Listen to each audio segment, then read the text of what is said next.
The channel you're watching now is NET1 and NET HD.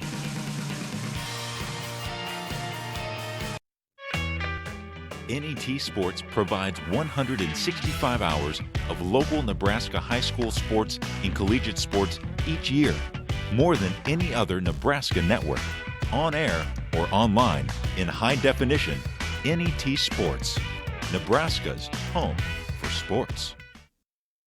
Hello, I'm Jeff Beckman. I'm inviting you to support high school sports action on NET by becoming a member of the Sports Partners Club.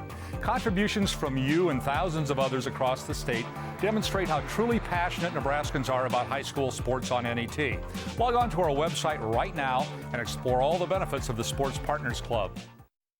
Sports programming on NET is made possible by a gift from Harold and Marion Anderson, recognizing the importance of high school and college athletics in Nebraska.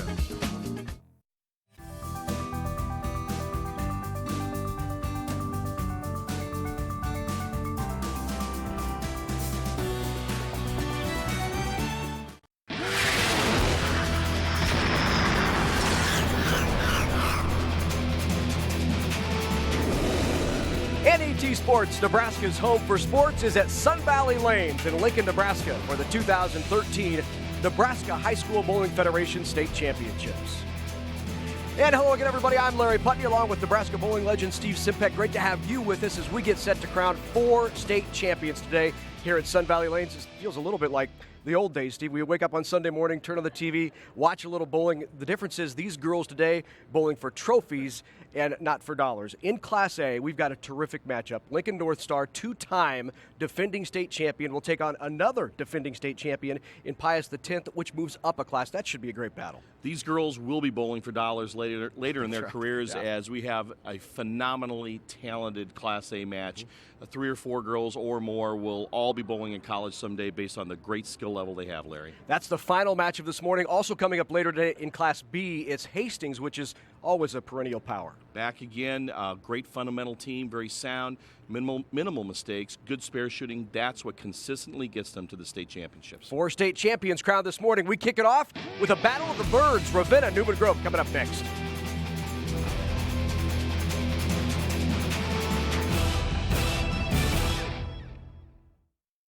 High school's almost over. What's next?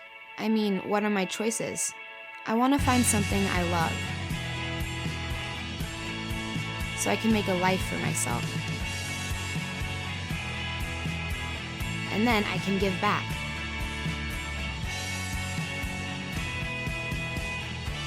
So, how do I get there?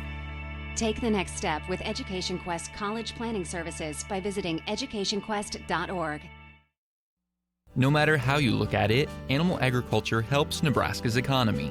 The livestock industry provides increased tax revenues for schools and community services. Livestock enterprises also create jobs while contributing to existing businesses such as local banks and grocery stores. A thriving livestock industry helps maintain our current way of life, but also provides opportunities for the next generation of farm families. The Nebraska Soybean Checkoff helps to raise awareness of the importance of animal agriculture to Nebraska. We'd like to say we have the good life in our state, and for more than 40 years, Nebraska Public Power District has kept the good life running smoothly for Nebraskans. We are driven to go above and beyond with a spirit to provide reliable, affordable electricity with outstanding customer service each and every day. Because in the end, we want to make the good life better for all. Nebraska Public Power District, always there when you need us.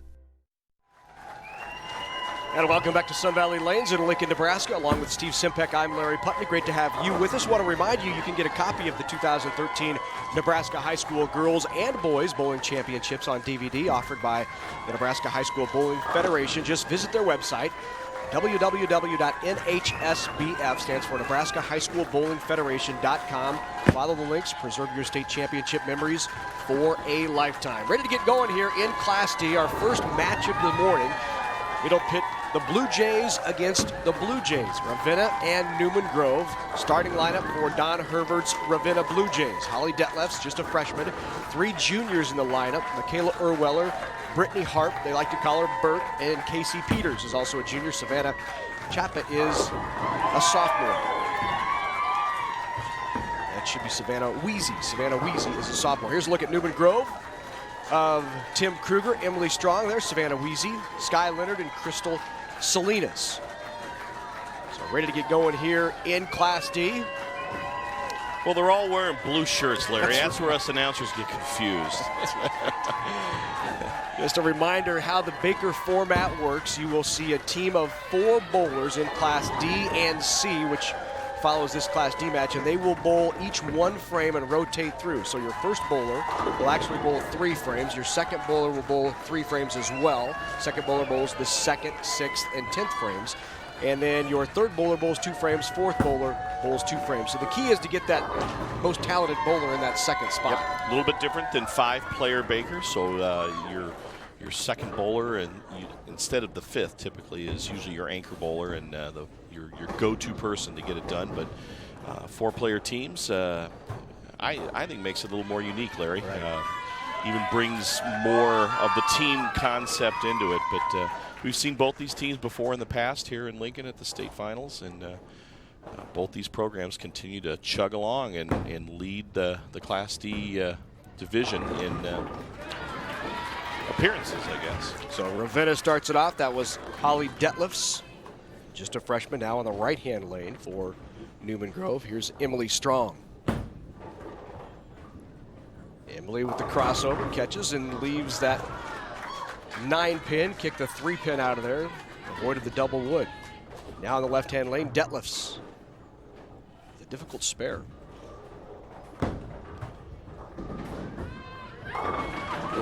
Nearly converted. It's going to take a little time to get past the TV jitters. So here's Emily Strong, the sophomore. Going after the single pin and got it. So the first mark of the game goes to Newman Grove. Blue Jays on the board. Blue Jays coached by Tim Kruger. You see Coach Kruger there. Michaela Erwiller on the left-hand lane. And Erwiller leaves the 5-9. I'm sorry, make it 5-6.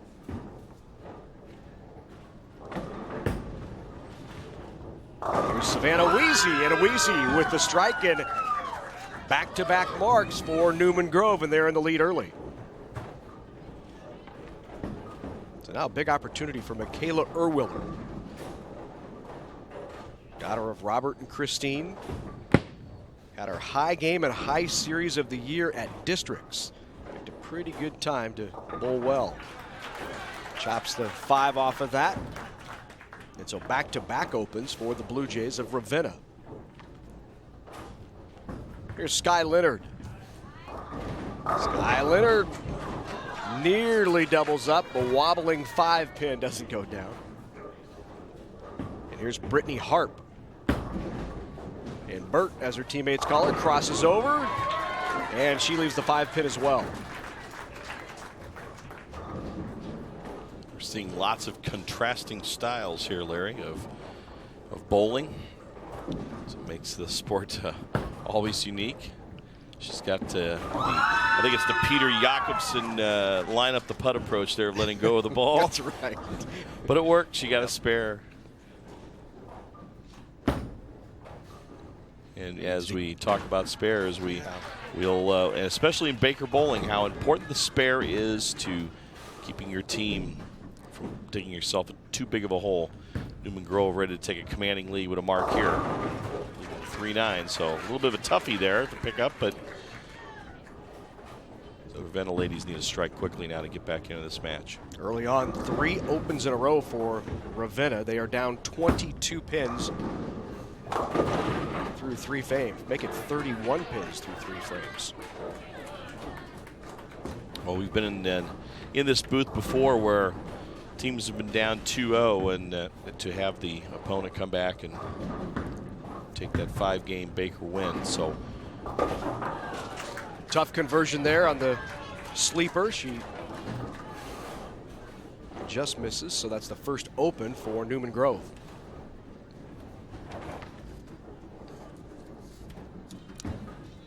The spare here is pretty much a impossibility. Try to get 1 to help your pin count. So 31-pin lead now for Newman Grove going into the 5th frame.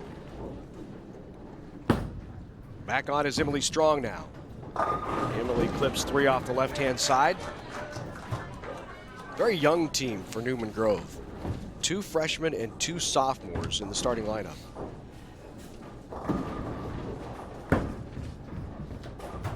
Roll by Holly Detlefs, crosses it over. Leaves the 6-10. Should be a routine spare for Holly. A little more difficult here for Emily Strong. Emily was first runner-up All-State singles in 2012, last year. Doesn't quite convert, so the struggles continue. Picking up the spares. Ravenna really needs to get something going here. Take advantage of that open. And the first mark of the game for Ravenna. That'll loosen them up a little bit. Now the teams will switch sides. In Baker bowling, you bowl 5 frames on one lane, 5 on the other. It's not like traditional league bowling where you go back and forth on each lane on the pair. Lanes today conditioned automatically with lane machine. It puts out pretty much a traditional, what we would call house condition, where you're going to see quite a bit of oil or conditioner, we call it, in the center part of the lane with a little bit less towards the edges. So you'll see more in our later matches where we have players that hook the ball a little more than what you're seeing now. You will see the ball come kind of make a violent move towards the center of the lane, either off the left or the right side, where the conditioner is less towards the gutter. But in the center, you'll see a lot of slide. You see the ball skid quite a bit. So a lot of times, Larry, players have to go straight at their spares in these type of conditions instead of trying to hook it at a spare. So Michaela Erwiller now on the right-hand lane to try to convert the spare. Remember, just 1 mark for Ravenna through 5 frames, and they won't get one there either. So a chance for Sky Leonard on the left lane to really open it up here. Already leading by 25. Through 5. Here's the 1-2-4.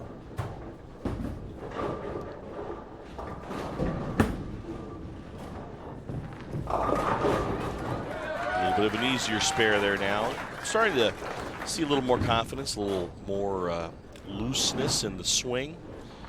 Less tentative walk of the approach. Newman Grove's got to start picking some spares up to ensure that they don't let Ravenna back in. Sky Leonard does just that. So here's Brittany Harp.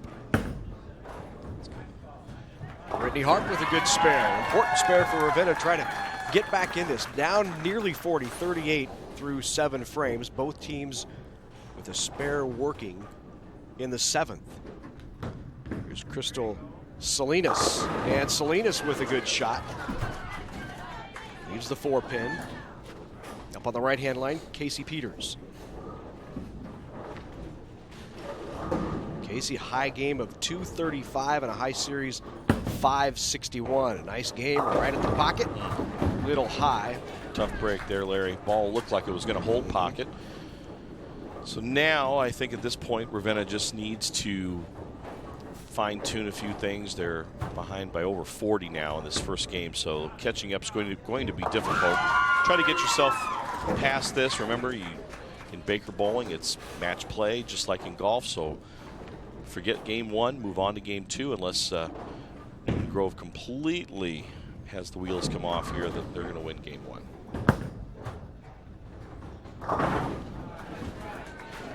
So that slides by, and 79 now through 8 frames for Ravenna.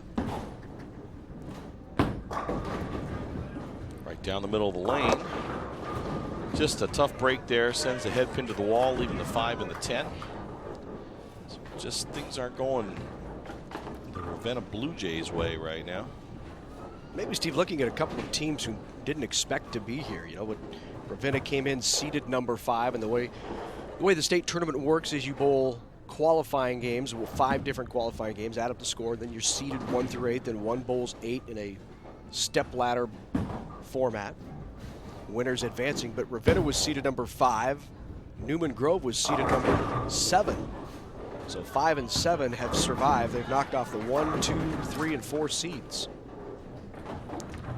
Even the legendary McCool Junction team coming back and losing in the semis is just difficult to think about with all the success they've had. But that's the beauty of Baker bowling, Larry. You can pick up your spares, avoid a few tough breaks, and it's almost like college basketball where anybody can beat anybody on a given day. Going cross lane at the 5 and the 7, and give it a nice run. There. Holly Detlefs with a good run. Well, the best that Ravenna can shoot now is 117 in this first game, so Newman Grove has this first game locked up. Here's Savannah Weezy. Weezy leaves the 5-8.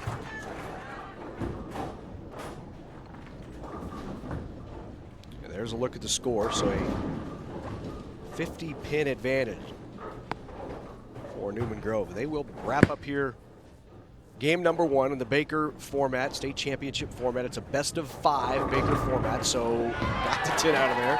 So the first team to win 3 wins a state championship.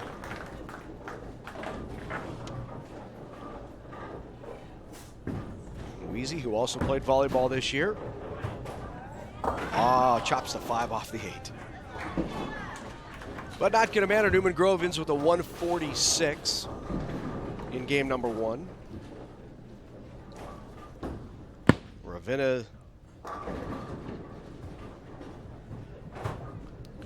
just slides by that 7 pin. We're waiting for it to turn left to just nick that 7 pin. So.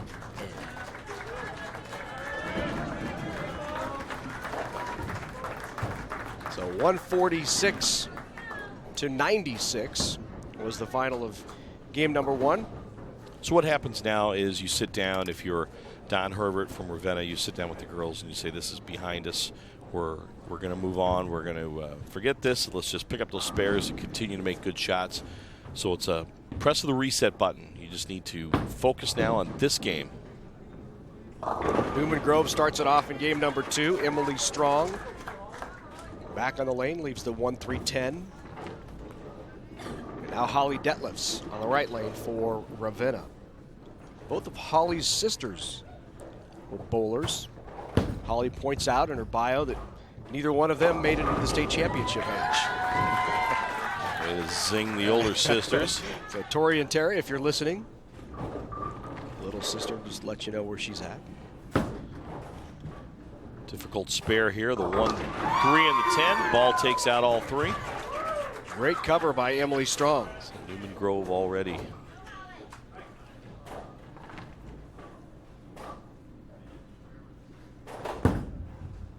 That needs to hook and just slides by the 2. What you saw there was the heavy concentration of condition here in the center part of the lane. That ball never really went into a roll, just kind of slid through that heavy conditioned part of the lane.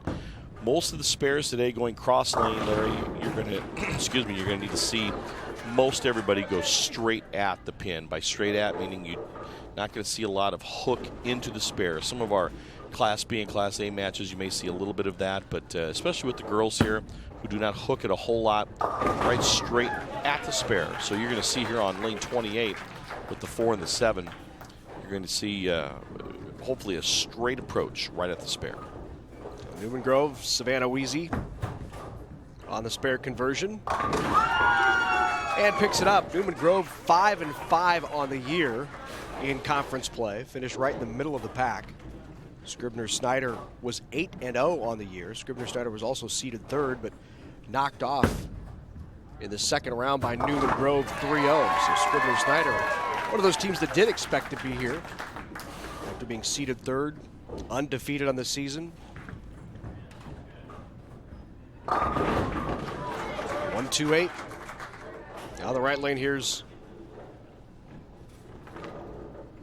Brittany Harp. Crossover, can she get the 9 out? Cannot get the 9 out. have not seen a whole lot of strikes yet, Larry. Just everybody's still feeling their way through, getting past a little bit of the jitters on TV here, and some of these spare combinations have not been very kind either. That's right. These are difficult for Joe League Bowler to pick up at night. So in a situation like this, you got to pick up your single pin spares, and you did see that ball hook just at the end of the lane there. The back 15 to 20 feet, the rear of the lane closer to the pins, starts the day completely clean. You will get some conditioner to carry down the lane on the ball. It just naturally gets tracked down the lane, just like you track mud in on your shoes when you come into your house if you have muddy feet. So you'll see a little bit of a hook at the back end for those that are rolling a little bit of a hook ball. In cases like this, it's pretty much straight. The ball goes straight down the lane, and just need to focus on going straight at your spares. 5-9 left for Michaela Erwiller. Here's Crystal Salinas. Cross lane, straight at the 7, just did not get it on target at the pin. The pin was, or the ball was just a little bit right of the pin, and with that heavy condition part of the lane, the ball could not make its hook through that conditioner at the spare.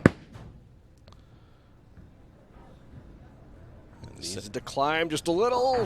Not quite enough. Same applied there. Ball just did not have the impotence to get through the conditioner at the 5 and the 9. So both teams kind of in struggle mode right now. Right through the nose, the 7-10 and out. And our first strike of the morning. That'll get them off the chairs. Hopefully that'll loosen everybody up here. Ravenna needs this now to stay close. Detlefs with the shot, also a bit high. Cannot get the messenger.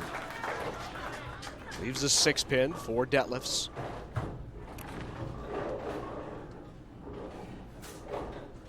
Ravenna on the season 10-2.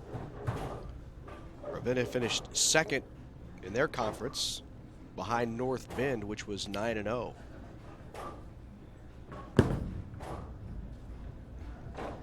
And a good cover by Detlefs. So they'll switch sides after 5 frames. Quick look at the score, 7-pin advantage for Newman Grove. Both teams working on a mark in the 5th. Just a freshman here, Larry. Got the 5 to go off the 5-10, so good break there. Gets the ball down the lane. Averages 169 in league at Newman Grove Bowl, where Coach Tim Kruger happens to be the proprietor there. AC Peters spins a few out of there. Leaves the 7-8. Not sure that's a good break. That went from being a fairly easy spare to a little more difficult to being hard now as those pins fell. Cross lane at the 10. That's how you do it there, Larry. Straight at it, as she did. So a great cover by Newman Grove.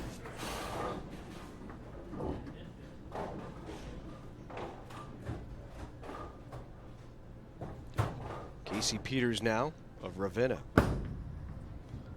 Cross lane, picks the 7 off.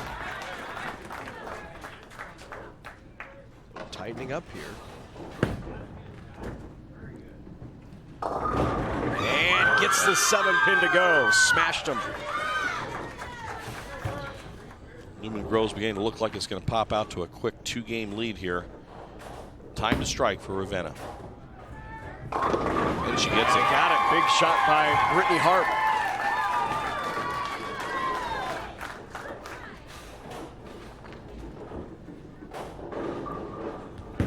Crystal Salinas. A little bit of work there. Saw Crystal there when she let go of the ball. She begins to rotate her thumb a little bit to the right. If you're a right-hander, that'll cause a reverse hook, which will cause the ball to hook right to left, which traditionally in bowling, if you're a right-hander, you want to hook it from, hooks from left to right. You want to hook it from right to left. So if you watch her at the point of release, you'll see her hand just rotate a little bit from left to right, and that causes that ball to do that, go right off her hand. So that's tough there. That with that 6-pin count in an open, she loses key pinfalls, so 115 in the 8th. Spare conversion here will give Ravenna the lead. And just going to miss. Newman Grove holds on to that lead, a 1-game-to-none lead, and they're up 115-97 in the 8th frame. Mark here in the all-important 9th frame will solidify another win. Still leaving some tough spare combinations.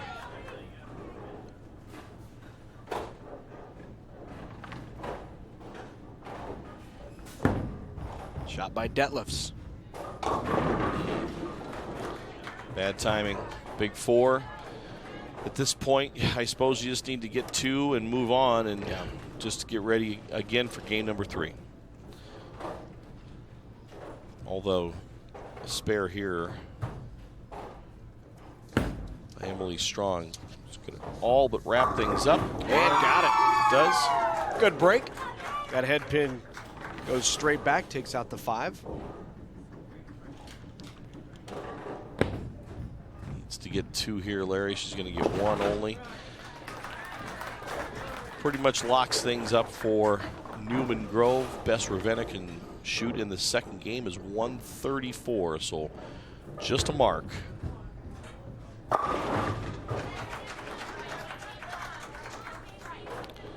And actually, that's pretty much going to be enough anyway. Yep. Needed 9, actually, is all Newman Grove needed to wrap up that second game. So now if you're Casey Peters here in the 10th frame, you're really just trying to find your area, find where you need to be, try to get ready for a big down 2-0 now. It's important to focus just on game 3 and try to get back in it. Practice the spares, get comfortable on your strike line, so when you're up there on that first ball, you can make an adjustment or 2, since this shot really doesn't matter. It's just almost free practice. Try to get lined up so you feel comfortable to try to be more successful on that first ball. She has a good release. Throws the ball very hard, but hand in a good position there. Thumb at about 10 o'clock. Thumb comes out first, rotates the fingers around the ball. Everybody's just struggling with a little bit of oil in the center of the lane that causes the ball to slide a little bit. So, going to be in the 150s here with any good pin count. Yeah, a little short. 147. 147, 113. So Newman Grove, 146, 147 in the first 2 games. And they take a 2-games-to-none lead on Ravenna. So 1 away for Newman Grove from a state championship. And the Newman Grove girls have never won a state championship in the Nebraska High School Bowling Federation. In fact, you look at Class D, it's really been dominated. We talked about McCool Junction, which won it 4 consecutive years, 2005 through 2008. Alma won it 3 straight years. Dodge has been in there in the state finals 3 straight years. This is new territory for both of these Blue Jays teams. They were runners-up last year. Newman Grove was to Dodge, and that was another match, Larry, if my memory serves me correct, that Newman Grove had a 2 game-to-nothing lead, and then Dodge came back and won 3 straight to win the state title. Thank you for reminding them of that. Crossover by Casey Peters, and Casey, if she can start coming alive, Ravenna with a chance to turn it around, and they've opened up here this game number 3 with back-to-back strikes, a double. Here's Strong. And that's going to slide to the right and miss both, so Ravenna not going away. Brittany Harp now in the lane. Strike here is going to cause the crowd to erupt. Oh, nearly gets it. You sense the Don and Pam Herbert's team a bit re-energized. Just great people up in Ravenna. Don and Pam Herbert, also the proprietors of the Sports Bowl in Ravenna, have probably one of the largest youth bowling programs in the state of Nebraska, and I'm talking not just high school bowling, but youth certified USBC bowlers.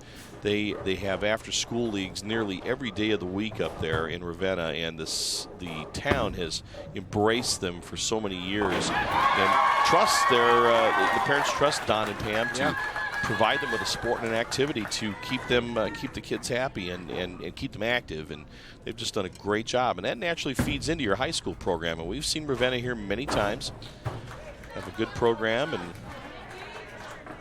Well, they were the runner-up in 2004, won a championship in 2005. Been to state 9 years in a row. And that was in Class C when Ravenna won a state championship. Never won one in Class D, as we mentioned before, but back in 2006 won the title.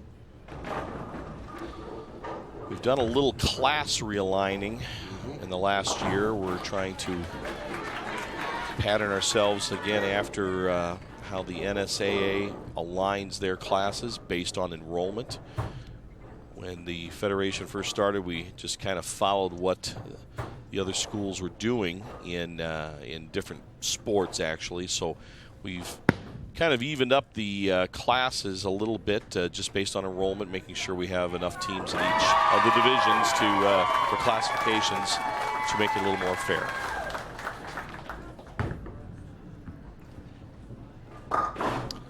So 3 straight opens for Newman Grove here in game number 3. How many times have we seen this, Steve? You get close to the championship. Lots. You feel the pressure. I mean, all of a sudden you realize we're a win away from picking up that trophy. We're a win away from the state championship. The other team has nothing to lose. They all of a sudden catch fire. Yep. Newman Grove gets a little tight. I think we're seeing that again here. So you're 100% right. The swing gets a little loose, and basically, though, you just need to cover spares. And we've talked about this for years, Larry. We've talked about it already today, how important that's going to be as Newman Grove strikes now to get back a little bit, still down by about 60 pins. But if you can pick your spares up and catch a break or two, catch a Brooklyn strike or break up a split, you're going to be. So a clean 5 for Ravenna. I think this is the team they've seen all year. Strike will help. Big time here. Be a double. Grove. Big double for Newman Grove. So they were down 48 through 3, but the double will cut that to right around 35 based on pin count here as we start the 6th frame. And up on that left-hand lane for Newman Grove is Savannah Weezy. Strike here will cut it to less than 30. And she leaves the 139, I'm sorry. Watch Casey Peters here. Watch her release. Thumb at 10 o'clock. Rotates the fingers and thumb around the ball. She just kind of hung on to it a little too long there, Larry. That ball got way out on the lane. You don't need to loft it out to the arrows. Just need to let the ball naturally fall off your hand.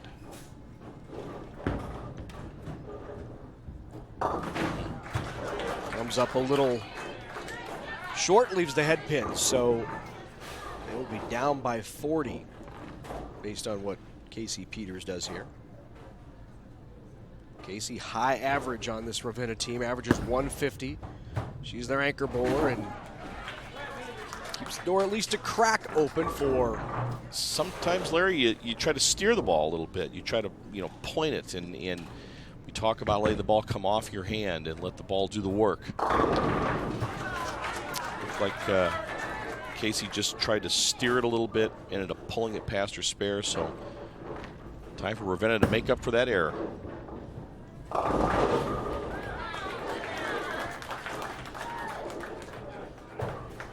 Both of these teams with actually, the 4 players you see bowling are the only players on the team. That's unusual. Usually you'll have a couple of subs, somebody you can put in if somebody's struggling, maybe somebody's really can't pick up spares that day or having a hard time finding the pocket. You have somebody you can put in there, but both of these teams are just 4 bowlers. Ravenna started the year with 5. They had 1 bowler ruled ineligible because of academics, which is an important point to make. The Federation has standards by which you have to reach in order to continue to stay eligible, much like the NSAA. Pattern it just exactly like after other sports. And a big shot. Crystal Salinas with a couple of strikes. She's bowled well today for Newman Grove. Puts him back in the hunt again.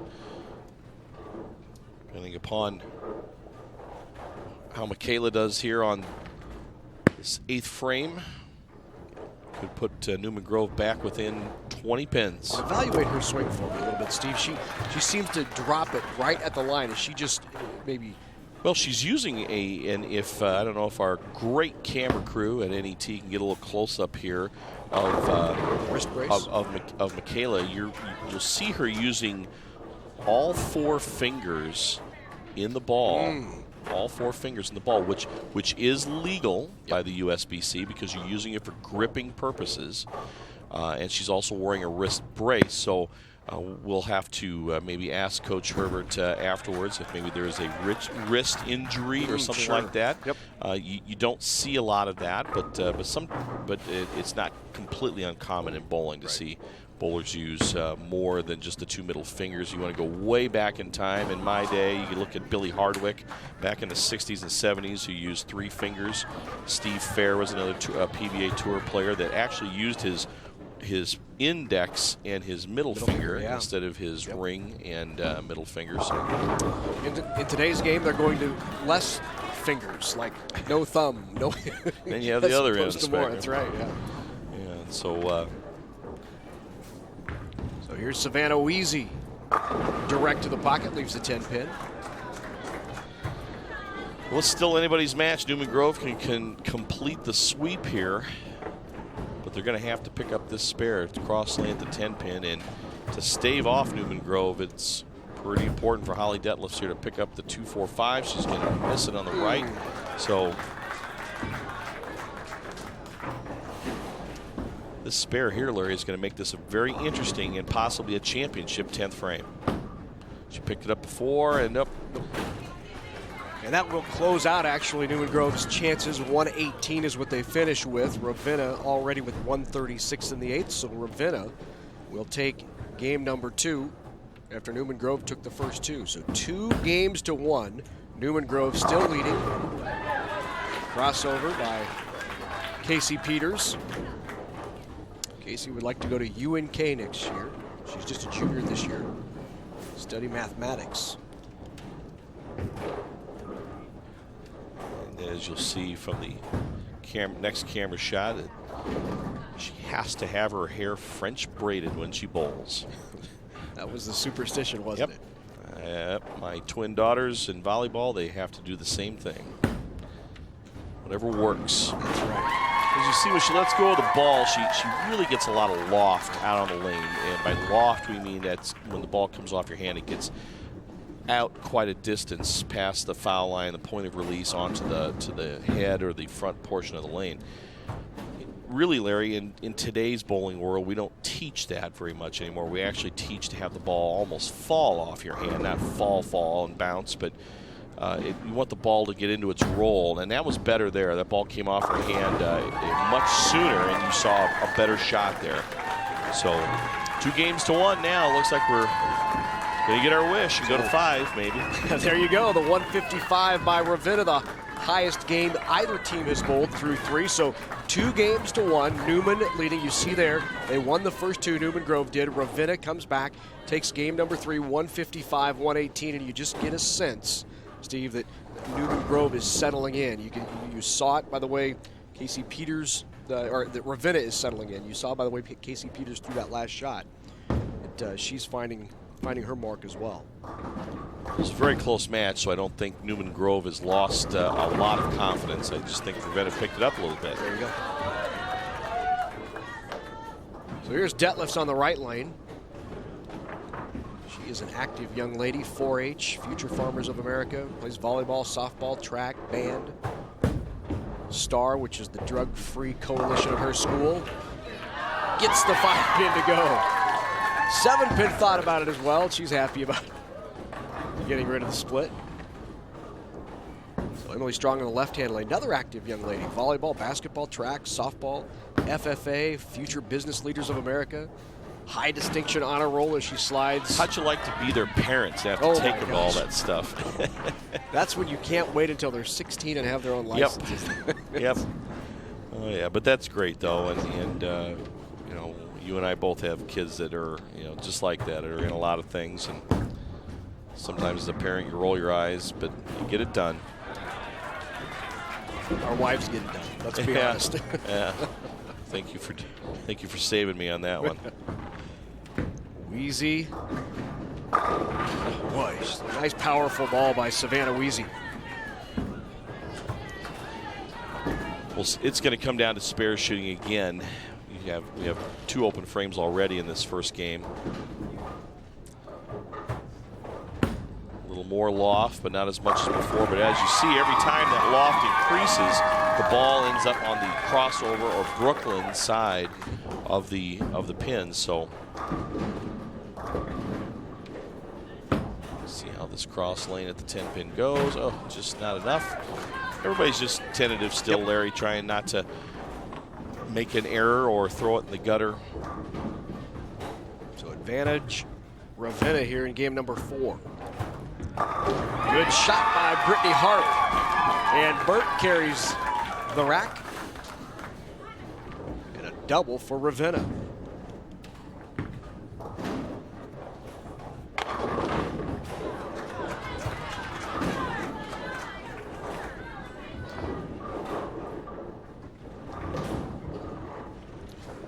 See Michaela Erwiller get up here on the approach with all 4 fingers in the ball and the thumb. She does let go of that ball very early, but keeps it in play, breaks up the split. Gonna pick those spares up. Cross lane at, still have to go pretty much right at the spares to be close with the amount of oil and conditioner in the center part of the lane. You saw the frustration. 3 straight single pin misses for Newman Grove. And you just, in a match like this, have to have those single pin spares. The opportunity to take a big lead for Ravenna, and it slides by. We had a little bit of a rally last game where we had more strikes and spares, but now we're seem to be stuck back in that rut of opens. Bad break there. Ball was in the pocket on the Brooklyn side, but leaves the 5 and the 6. I don't know, at this point you've got to go for it, Larry, and it's a relatively easy split to convert. Down by about 25 pins. I'm going to try to close things out here. Another tough spare. 2, 4, 5, and 7. So here's Salinas on the left-hand lane.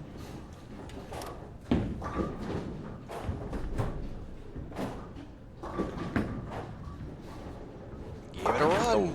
Just misses. 4 straight opens for Newman Grove, who really had it going in games 1 and 2. 118 last game, and now 36 through 4 frames. Detlefs. Good shot, just a bad break. Easy to chop going cross lane at that spare. 139. Rolls her eyes. She knew it wasn't a very good shot when she let go of the ball. But makeable. Need to target this spare on lane 27, the same as you would target your strike. This is the 1, 3, and the 9.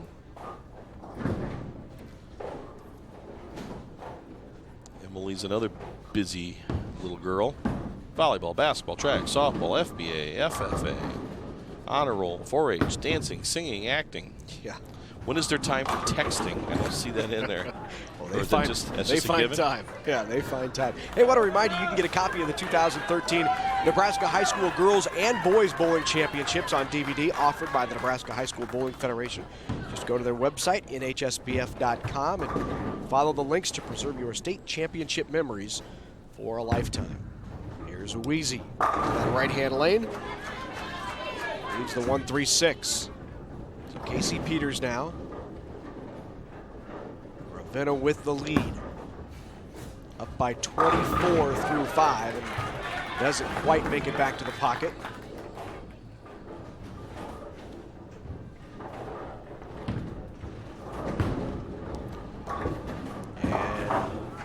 Cannot convert on the spare. We're at a point here where those 2 strikes are saving Ravenna. We've got no spares in the game. All 2 strikes, all open. So those 2 strikes are literally keeping Ravenna in the lead by about 22 pins. So a spare here will increase that lead and give them a better chance holding on. And we get it. First spare of the game, Larry. Big shot by Casey Peters. That extends that lead to 30.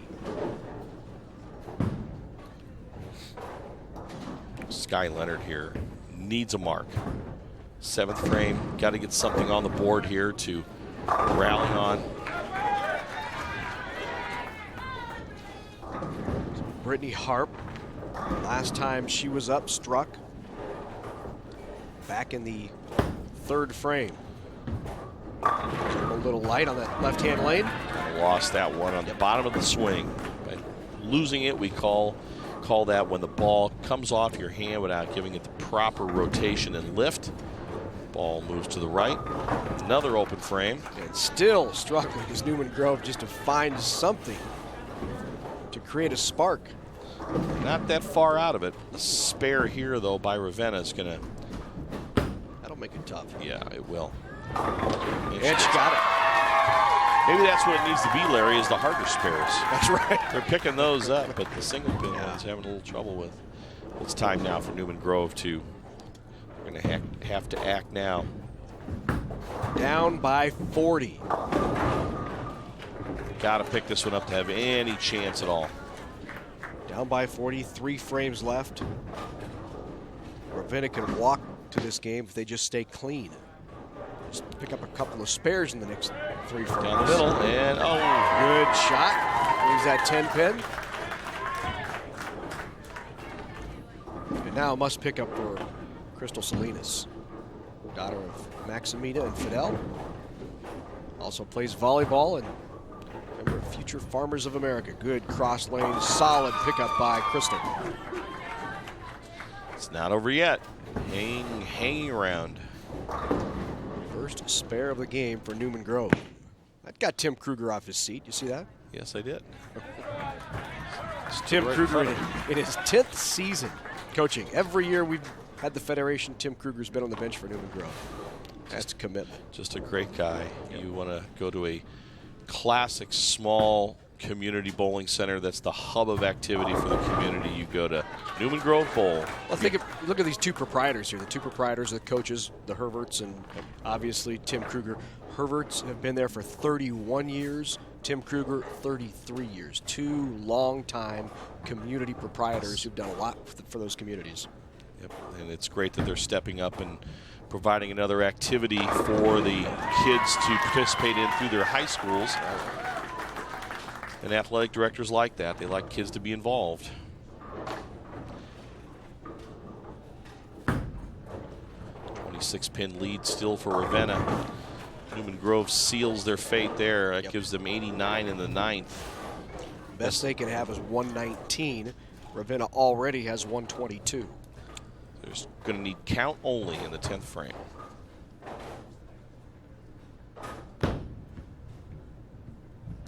And that'll do it. Good cover. So Ravenna will come from 2 down to tie this back up at 2-2. 2 games apiece in our best of 5 Baker match. This is the way you wanted to start the day, Steve. You want to start out with a nice tight match going down to the last game. Well, it's fun, Larry, and you want to see everybody have a good time and get excited, and this is just what you toiled all season for as a bowler, right? Is to get here and have a chance.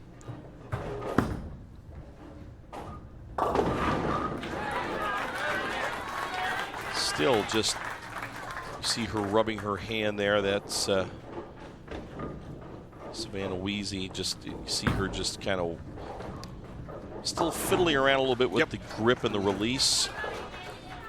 So a struggle in game number 4 for Newman Grove. They finished with a 98 after going 146, 147 in the first 2 games. Ravenna will take this game number 4. Watch Casey and how she comes out of the ball. See how she lifted up on the ball, and that created loft. And by lifting up on it, the ball goes left immediately because you're a right-hander. And I think Coach Herbert is just telling her to relax, let the ball come off your hand. So, all right, winner take all this match, Larry. So Ravenna got here by knocking off Donovan Trumbull in the first round of Bakers. Then Ravenna knocked off everybody's favorite McCool Junction, which has been here so many times. They led qualifying by more than 100 pins. They had 2,200 total pins, which was 100 more than Humphrey St. Francis. And then Newman Grove beat Humphrey St. Francis and Scribner Snyder to get in. If you look at the total pinfall, which does not matter in this play, but the total pinfall for the first 3 games is 509 to 504. So both teams are really pretty even, but this is match play. Baker Bowling is match play, and that's a tough break there, getting 2, but actually this is fairly makeable. You can play your strike line and have a chance to just pretend you're rolling out a full rack of pins. You should convert the spare. Single pin spare down the middle on lane 27. You've got to make those, and that's a good start. Good start by Holly Detlefs. The freshman averages 144, high game of 201. And she gives Ravenna a good start after they've come back after being down 0-2 and slides by and leaves 3, so a 7-pin count in frame number 1 for Newman Grove. After those first 2 games, we really saw a loss of momentum for the Blue Jays of Newman Grove. Here's Casey Peters. Better release there. Still a little bit left to target, but the ball didn't go off her hand with a lot of loft. Unfortunately, the 5 and the 9 is a choppable spare, a chop in bowling. You'll hear Larry and I use all sorts of fun bowling terminology today. A chop's when you just pick 1 pin off, even though they're side by side. That can happen, and especially with the way that Casey and her trajectory is of the ball going right to left. There's the danger of picking that 5 off the 8, but that one hung on to her thumb and went left in a big old hurry. So she's got a little bit of a grip issue there. Probably needs to work on maybe a little rosin on her hand to dry. You see her using her towel to dry her hand off. Good cover and an important one for Newman Grove. Answers that spare the first frame by Ravenna, so we're back to all even. Talked about jargon that's used in the bowling world. I've heard your favorite word in bowling is the dinner bucket. Is that in bowling, or that is just in general? Well, that's usually mealtime at the Sempec house, but we're going to throw them all in there today, Larry. By the time we get through the boys' show too, you know, we'll have used them all up. Leaves the 5-9. It's an important conversion here on that left lane for Brittany Harper. Got to get the ball to the left of the head pin. Not that far left, though. That's right. All right, so back-to-back opens for Ravenna has opened the door now for Newman Grove. Spare here puts Newman Grove in the lead. Would be their first lead in 2 games, and that's a little too far right. So instead, we're exactly dead even. 33 apiece, so. That's the way it wanted. Game 5, 2 apiece for the state championship. Here's Erwiller. All right, so should be an easy spare conversion left for Michaela Erwiller. Now in the right lane, Crystal Salinas, who's been bowling well. She hopped up on the approach quickly, anxious to bowl. Looks like a good shot. She carries the cave in. Big shot for Salinas, just a freshman. A couple of freshmen, Weezy and Salinas on that Newman Grove team, along with 2 sophomores. They'll be around for a while. Cross lane at the 6 and the 10. Ball's got to get there. I don't think it's going to get far enough. So now Newman Grove back out in front, Larry. Back and forth. Emily Strong has not had the greatest of days. She struggled a little bit on her spares, trying to keep the ball in play, and man, that's a toughie. 1, 3, 8, and 9. Lots of different ways to miss or make this one. Ravenna needs a mark to get right back in the hunt. Now Holly Detlefs marked in the first frame, back on for the 5th. Crosses over. Can't get the 9 to fall. Should be an easy conversion, though, for Detlefs. 1, 3, 8, 9. This ball's got to be in the pocket area. It's got to carry through to carry the pins in the back. That's how to do it. Great break there. Big spare. Big spare. Needed that to stay in it. They're now going to be up by a little bit, depending upon count on Ravenna in the upcoming 6th frame. So Newman Grove with about a 4-pin lead right now. But Ravenna's got to pick this spare up. cross lane, right straight at it. Great job.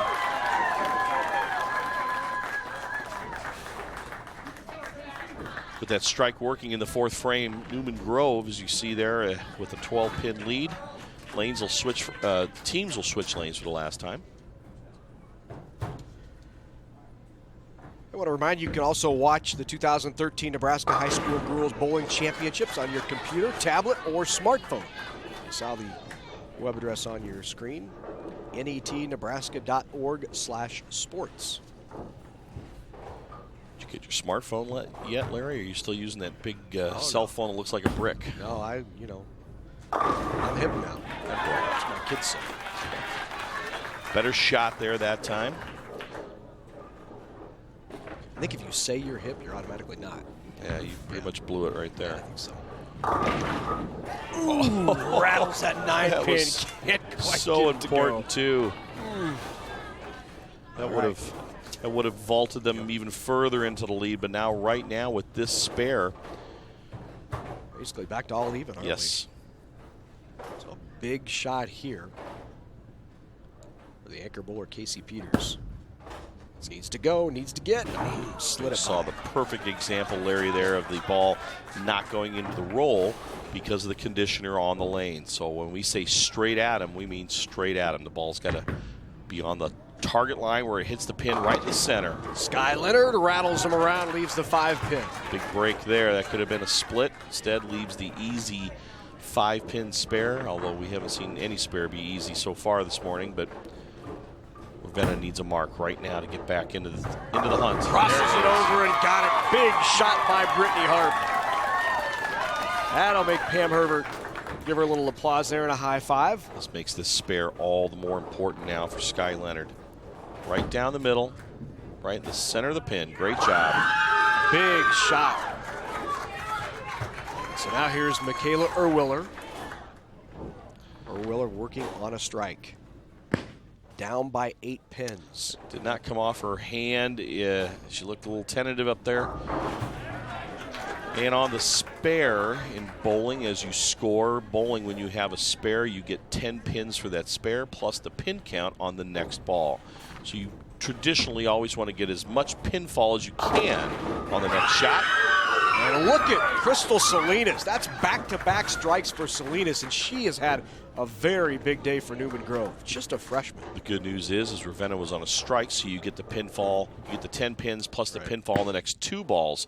So a spare here. Needs that to hang there. Hold on. It's going to hook by. And that will put them down. By 12, Larry. 12, so here's what it's coming down to. Emily Strong is up on lane 27. Strike here will give them a double and will just about lock up the state championship for Newman Grove. Right down the middle. Good break to get that 6-pin to fall at the last minute. Left the 5. Should be an easy conversion. Now here's Holly Detlefs. Her final shot of the 2013 state championships. Not out of it, but needs a mark, Larry. Crossover. Leaves a 1-3. Strike would have been better, obviously. So now what's going to happen here for Ravenna to have any chance at a state championship, they're going to have to be error-free in the 9th and the 10th frame, and hopefully Newman Grove would open to give them an opportunity. This is going right at the 5-pin. Oh, and it just curls away a little bit at the end. So the door cracks open just a bit. With a mark here and a strike, they would still be down 10. So this is a must spare. Yes. Newman Grove's going to have to. Newman Grove's going to have to open. Hang on. Yep. They're going to have to open to really lose it here, and Ravenna's going to need to strike. So Coach Tim Kruger there telling Savannah Weezy to just keep the ball in play, pick up your spare. They should be good to go. A little less speed that time, Larry. And got it. Big shot by Weezy. Now still an opportunity for Casey Peters to punch out. If she can strike out, we could still have a tie. She needs to strike on this ball. Must strike. Ball's got a hook. And it got it. Big shot by Peters. She kind of big shot. Kind of gave up on it when she let go, but the ball did begin to hook into the pocket, carries the wall shot. So not done yet. Here is Wheezy. A strike here wins it. Yeah, strike here, Larry wins. Newman Grove, the state championship. Right down the middle. Is it good enough? Oh, ooh, got the 5-pin out. Still a chance of a so tie. An opportunity here for Casey Peters. Must strike on this shot to have an opportunity. We could have a tie if she can strike here. Must have this strike. If she doesn't strike, Newman Grove takes home the championship. It's going to go Brooklyn on the other side, and nope. And it won't be there. So the title goes to Newman Grove. The Blue Jays, after dropping games 3 and 4, hang on. And you see the handshakes from Tim Kruger to his girls, who have, after the disappointment last year of losing in the finals, they have come back this year, and they take home the championship. She slides by the 7, but still shoots 144. Best Ravenna can finish with is 135, and that's if Casey Peters picks this up. 135 the final, but the winner, Newman Grove, the Blue Jays, the champs, and they're looking up at the score, and it finally realized they are state champs. Last year getting here, winning the first 2, losing the last 3, losing eventually to Dodge for the state championship. They get back here this year with a very young team. And Newman Grove, 2 freshmen and 2 sophomores, take home the state championship, 144-135. We'll be back for the trophy presentations in just a moment.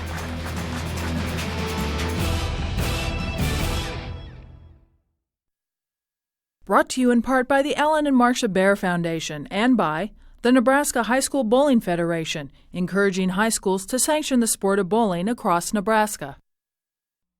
Whether it's spring planting, fall harvesting, or just a drive across the state, soy biodiesel helps a diesel-powered engine operate in a demanding job. Soybean oil from Nebraska soybeans makes biodiesel a renewable fuel that's also environmentally responsible. The soybean checkoff plays a major role in supporting the use and availability of biodiesel. The Nebraska Soybean Board, growing opportunity from the ground up.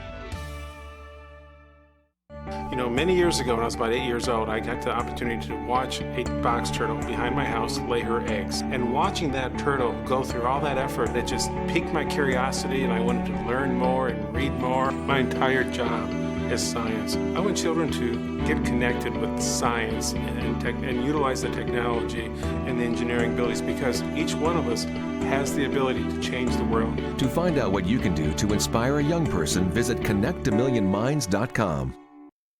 Sports programming on NET is made possible by a gift from the Dr. Barbara Hibner Estate, inspiring young Nebraska athletes to strive for their fullest potential.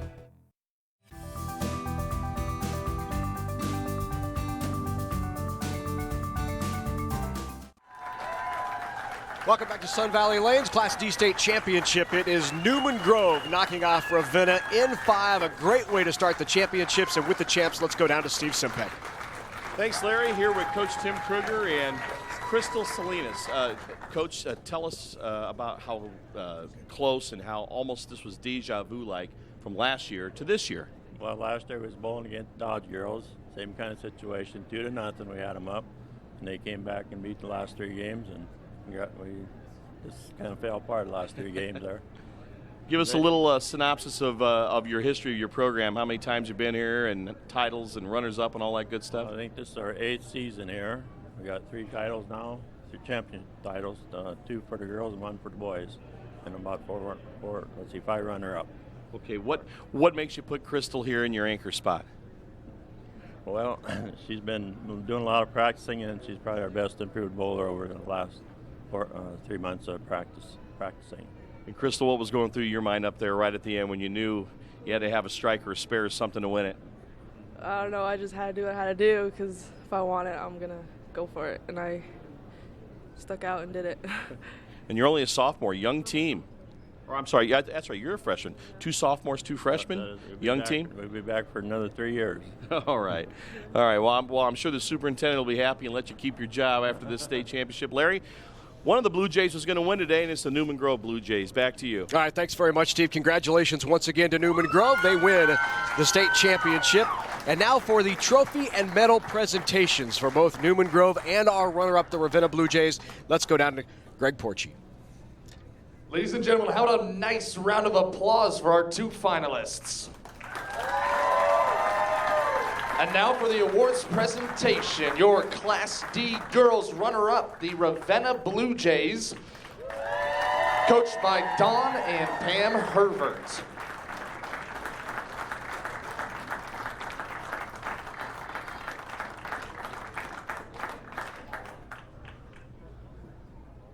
Holly Detlefs.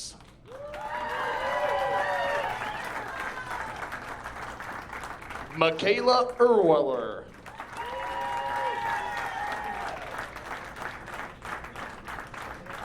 Berkeley Harp.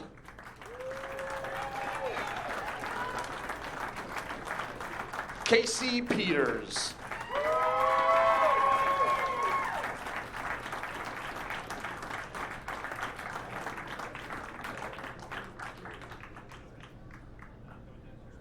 And here's your runner-up trophy. Congratulations to the Class D girls, Ravenna Blue Jays runner-up.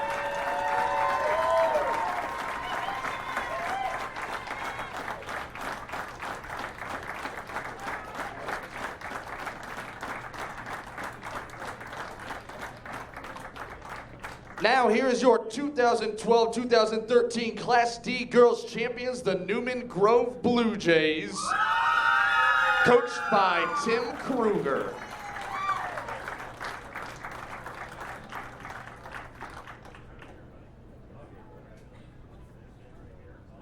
Emily Strong.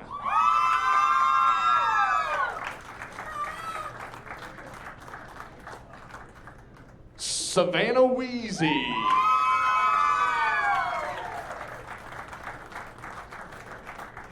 Sky Leonard.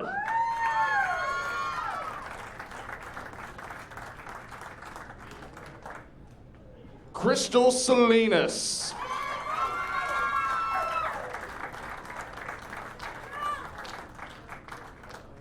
And ladies, here's your championship trophy. Congratulations to the 2012-2013 Class D girls champions, the Newman Grove Blue Jays. Congratulations once again to the Class D champs, the Newman Grove Blue Jays. Head coach Tim Kruger, they lose games 3 and 4 after being up 2-0, and after the disappointment of losing it last year, take home the championship this year. Let's take a look at our singles champions in Class D. The girls champ was Allie Gilbert of Blue Hill. Amber Metchke was second. Katie Hornbacker, Ashley Barker Chandler was fourth. Ariel Mickle. You see the rest of the singles top 10 medalists at the state tournament. When we come back, we head to Class C, the state championship between Wisner, Pilger, and Wayne. That's coming up next on NET Sports.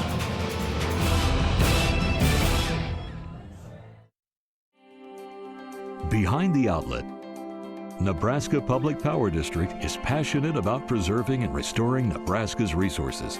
Whether rescuing fish during canal repair work, protecting avian species on the Platte River, or complying with all environmental standards at our power generating facilities, we actively balance our environmental responsibilities with meeting Nebraska's ever-changing energy needs. Nebraska Public Power District, always there when you need us. Healthcare reform is bringing change. But one thing that won't change is our commitment to you. We're Blue Cross and Blue Shield of Nebraska. And you can count on us. You can count on us to be there when you need us.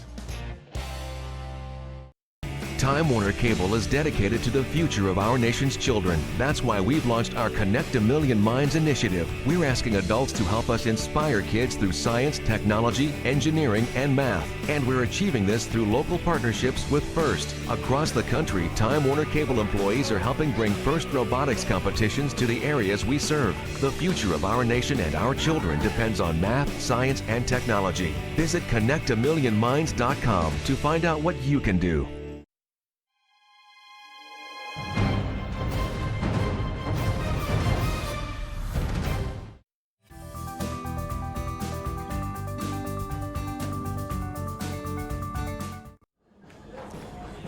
And welcome back to Sun Valley Lanes in Lincoln, Nebraska. The second match of the day. Our first one, of course, girls Class D. Newman Grove knocked off Ravenna 3-2. Want to remind you, if you like a copy, a DVD of those championships or any of our championships over the next couple of weekends, you can log on to NHSBF.com, follow the prompts, and get your DVD of the state championships from the Nebraska High School Bowling Federation. Let's take a look at the starting lineups for this, the Class C state championship, which is upcoming. Wisner Pilger, Wayne Blue Devils. We'll take a look at the Blue Devils lineup first. Mike Varley is the head coach. He's been there for 6 seasons. Megan Ashoff is one of 4 seniors on the team. Nicole Kraft, incoming freshman, has been a big contributor. Rochelle Waddington, Miranda Dinklau, Bailey Kuderna, Sam Long, and Alexi Sokol. That's a look at the Wayne Blue Devils. Now the Wisner Pilger Gators, led by Kathy Geese in her 5th season. Her assistant coach, her daughter, Krista Geese. Cassidy Kylebach is a senior, along with Tiana Bescaravani. Morgan Von Segren is a sophomore. Alyssa Ferguson, Hallie Keeney, and Kinsey Kais is a freshman. That's a look at the rosters for Class C. When we come back, the action begins for the Class C state championship on the girls' side. Stay with us.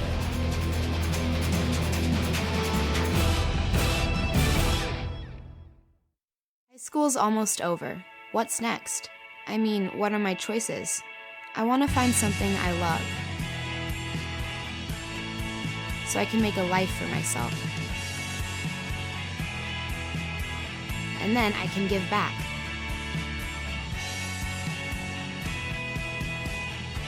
So, how do I get there? Take the next step with Education Quest College Planning Services by visiting educationquest.org.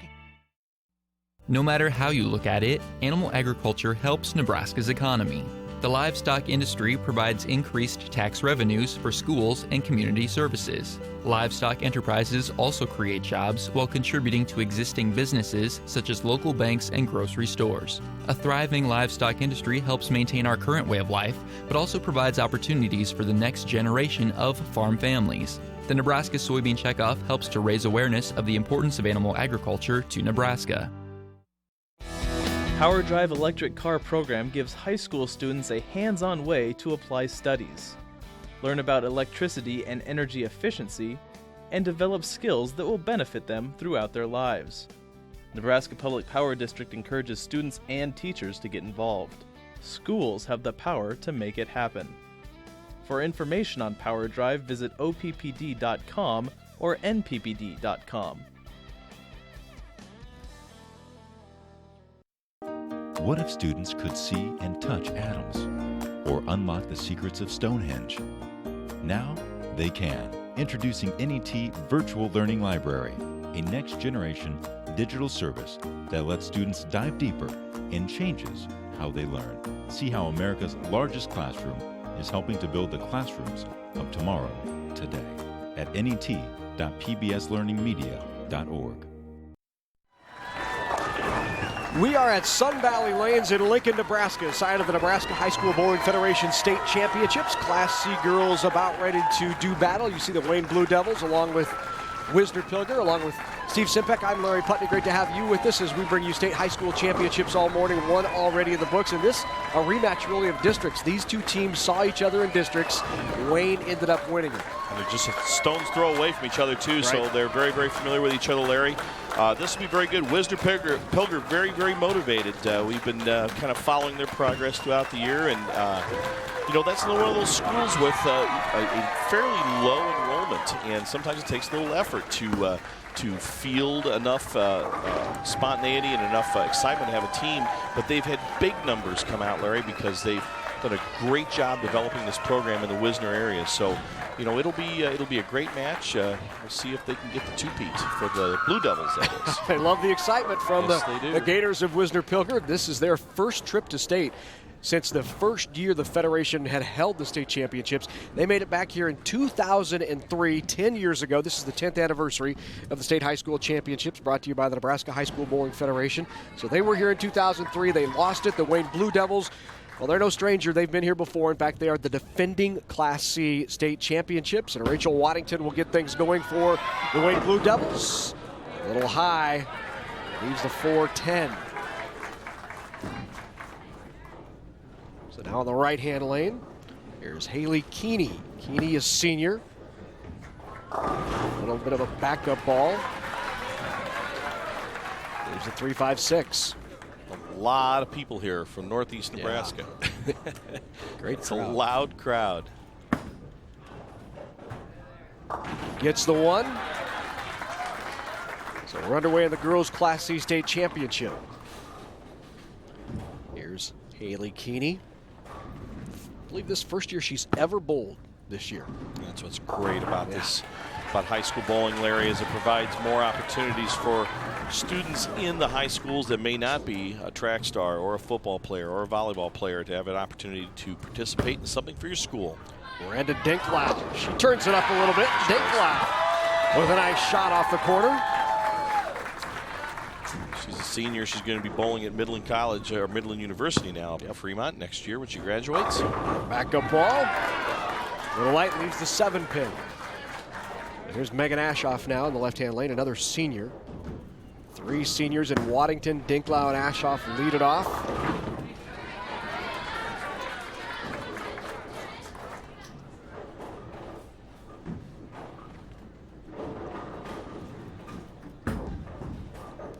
And that just falls off by Allison Ferguson. So Ashoff, whose sister Sarah was part of last year's state championship team along with her. Can't get the 5 to go. A couple of early opens by Wisner Pilger, and 2 of 3 from Wayne. Crossover, leaves the 3-pin. Big smile, shaking her head. I think she was just hoping she would not fall down. First shot on television, you know, get the jitters out of the way. Here's Nicole Kraft. Nicole comes in a little light. There's the 2-5. Now back to Morgan. Morgan von Segren, the sophomore.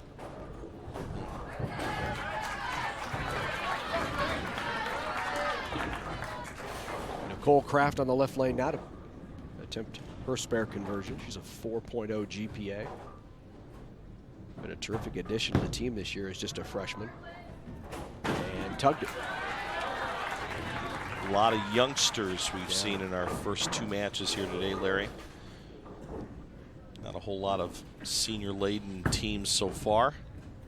We'll see some more teams with a lot of young talent as we go later on in the day. Bescaravani with the strike.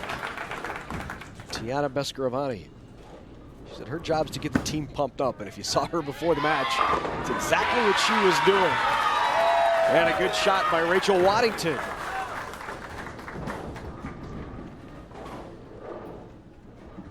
Here's a look at Haley Keeney before they switch lanes at the halfway point. Nearly tripped that 6 forward. As we said, Keeney's first year bowling. She transferred to Wisner Pilger from Beatrice. Just kind of found some friends who were bowling. They convinced her to try out, and here she is in the starting lineup and in the state championship finals.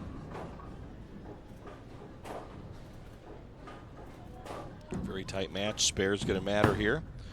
Right down the middle, a little bit heavy on the conditioner in the middle portion of the lane, so got to go straight at your spares. So now on the left-hand lane, Allison Ferguson. As you see the 2 teams switching sides after the 5th frame. And here's Ferguson. Again, 3.56. And here's Miranda Dinklau. I really like her game. Straight up the back of the ball, good rotation. Got it out of the lane a little bit far there. A little extra loft, hung onto it a little bit, caused that ball to go a little high, but good hand release there. Just needs to let that ball kind of fall off the hand instead of quite a bit of loft as she did the last time. Good spare conversion.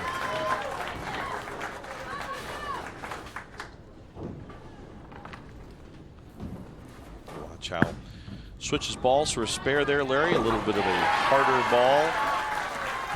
Harder in makeup and hardness causes that ball to go straight at the spares, and that's key. It's try to just cover as least amount of boards as you can to eliminate errors. Megan Ashoff. And there's a look at the score through 5. 11-point Wayne lead.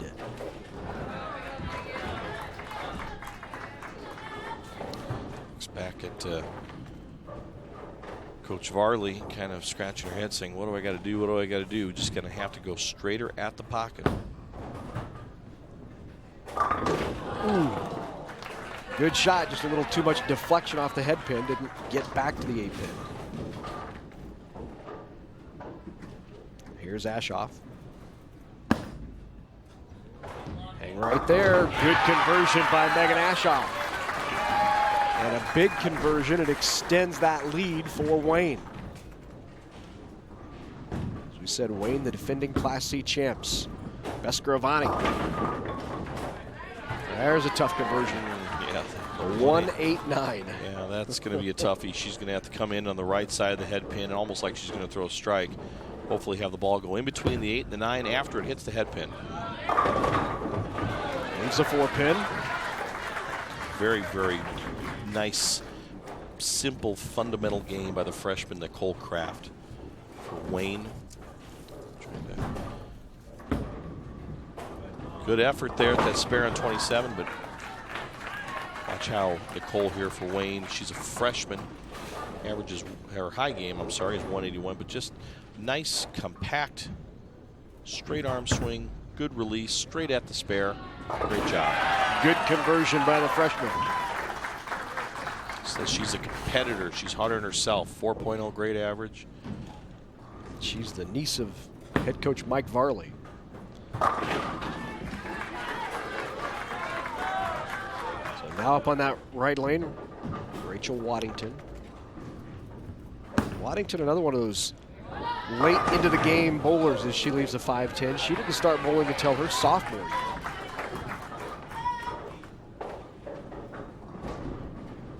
Tough break there on that 5-10 leave after going Brooklyn into the pocket.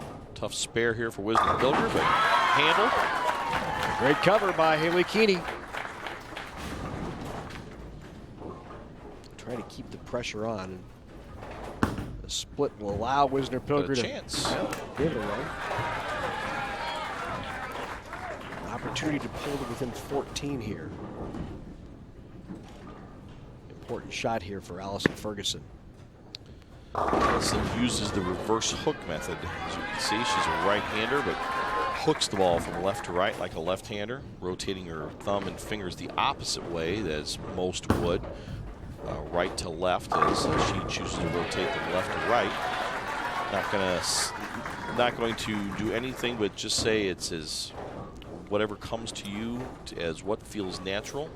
You can, in this day and age with equipment, you can manipulate your game a little more than you could back in the days when you and I were young and had to learn how to hook those hard rubber balls and plastic balls and things like that. With today's urethane and reactive resin equipment, you can create your own game to how you see fit easier than maybe 30 years ago. Almost like, you know, our parents hitting persimmon woods in golf, you know, where now your driver's the size of a mailbox so you can hit it straight. So Wisner Pilger will close out game 1 with a 115 score. Wayne, after that 8 count, 143. So the Blue Devils take game number 1 at a 1-game-to-none lead, 143 to 115. You know, I think about that, you know, you talked about the backup ball, and I think within the last 3 or 4 years, there was even a member of Team USA, either one of the Team USA teams or a development team, who threw a backup ball. It was a male, and he was very effective from the left-hand side throwing the backup ball. Sure, and again, with today's equipment being so powerful and being able to create so much hook, it's you see variances in the contemporary game now.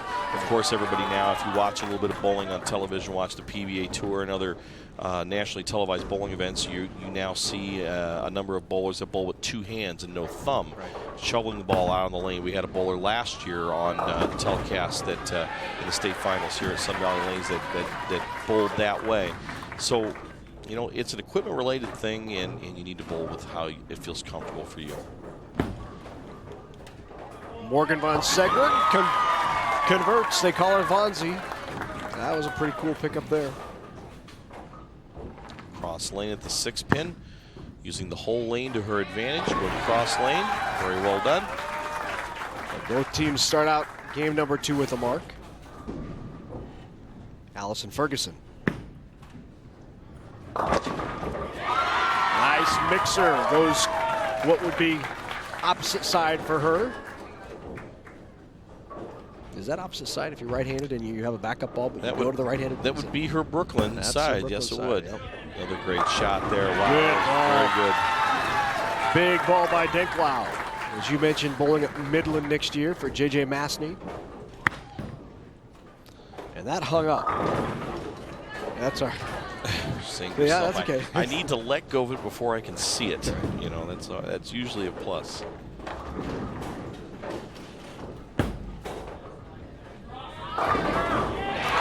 That's another double. Big shot.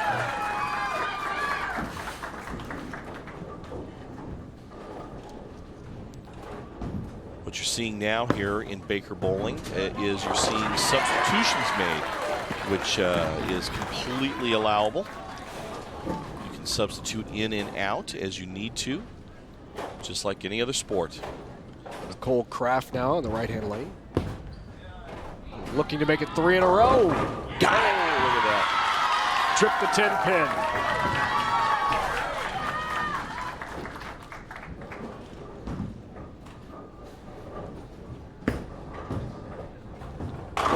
Crosses over and doesn't quite carry. Mascaravani.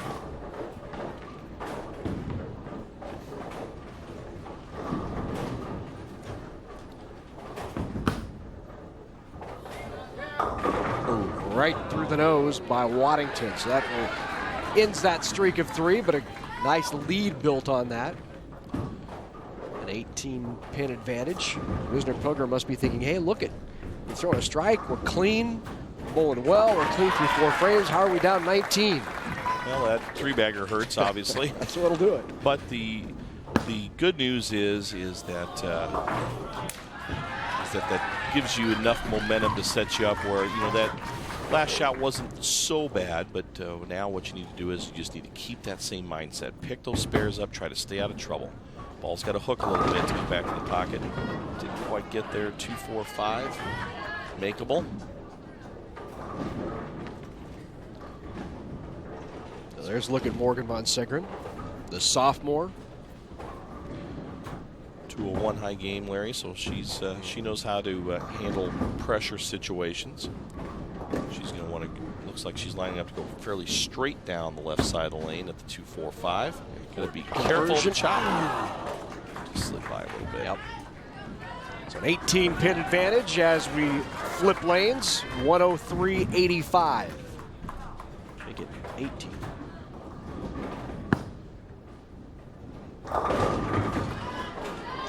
Difficult 2-8.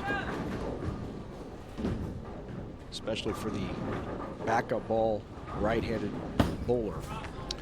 Lofted a little bit on the lane there. Carries the squasher. No.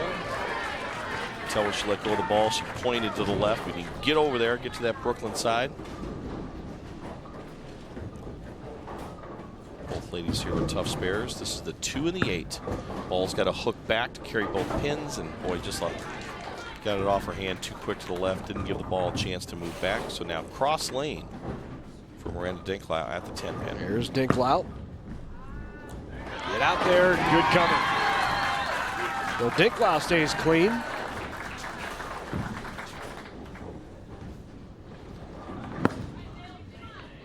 Cassidy Kyle-Bach trips the 4-pin.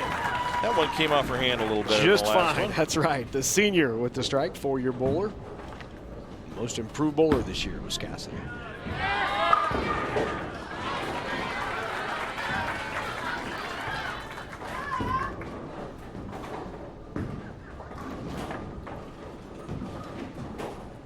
Well, 28-pin lead for Wayne. Carrying the 6 and the 3 back forward, does not get the backward strike, leaving just a head pin for Wisner Pilger. So really right now, Wayne needs to continue to cover spares.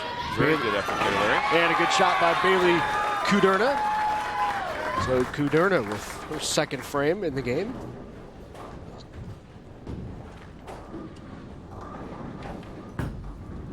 Escravani. Lost it off her hand. You could tell when she set it down. She's kind of rubbing her fingers there. That came off her hand a little too early.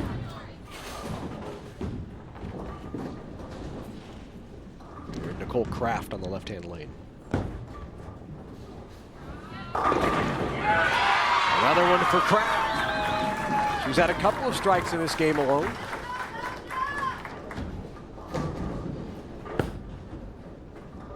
Needs to react. Just kind of too much skid there. Von Segre now up in the left-hand lane. Rachel Waddington of Wayne.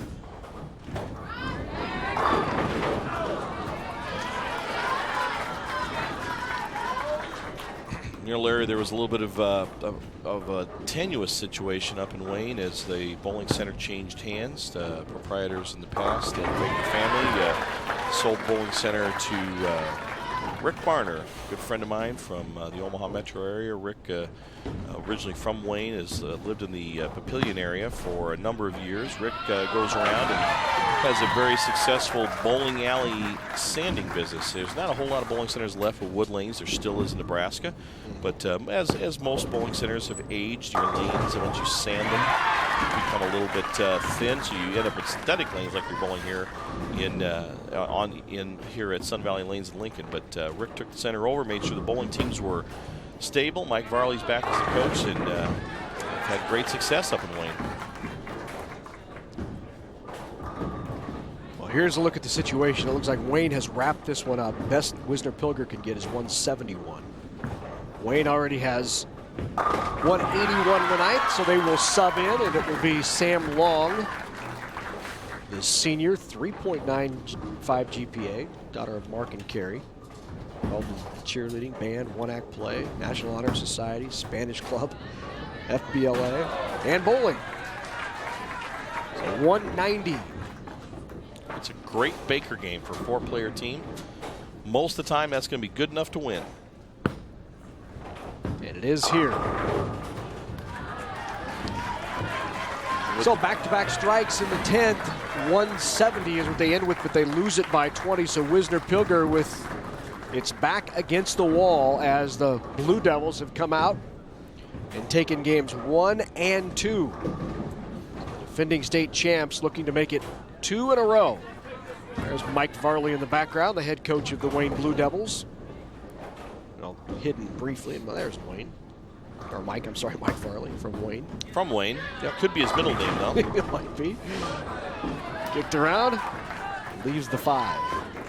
You know, I was talking to Mike last night. He said this is going to be his last match as the head coach of Wayne Blue Devils. He's absolutely loved doing it. He's been coaching the girls for 6 seasons. They know it's his last year. His Mike's wife, Kayla, and he are expecting their first child on April 30th, so not too far away. He's going to take some time off, spend some time with the new child and mom, and said he'd love to get back into it someday, maybe when his family grows up a little bit. But he's been a great coach for this Wayne Blue Devil club.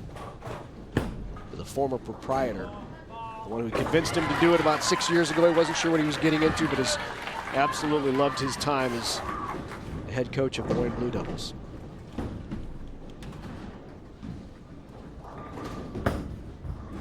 Good shot there by Miranda. Carries the wall shot.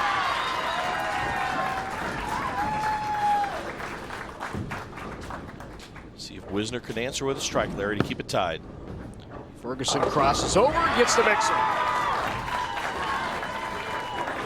All even here through 2 frames. In game number 3, a must-win for the Gators of Wisner Pilger. Another substitution for Wayne. It's like Lexi Sokol.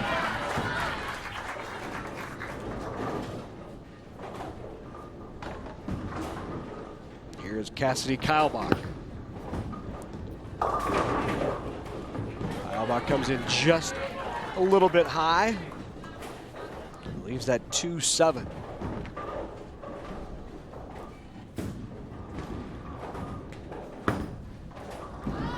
Oh, just a bit. Yep.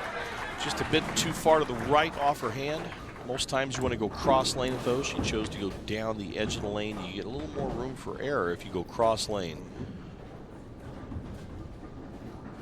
Watch how Cassidy flips that wrist like that, comes across her body almost like she's throwing a softball. Sometimes when that hand and arm rotates like that, you just lose the accuracy. So that's why we try to teach the straight arm swing. Last time up for Nicole Kraft, she struck and had a big fist pump back at her teammates to fire them up. That one came off her hand early, Larry, you can tell. Typically, Larry, you want to let go of the ball. You want the ball to be about 6 inches over the foul line. The foul line's right at your toes where you let go of the ball. And in most cases, you want that ball to just come off your hand and in a downward trajectory towards the lane.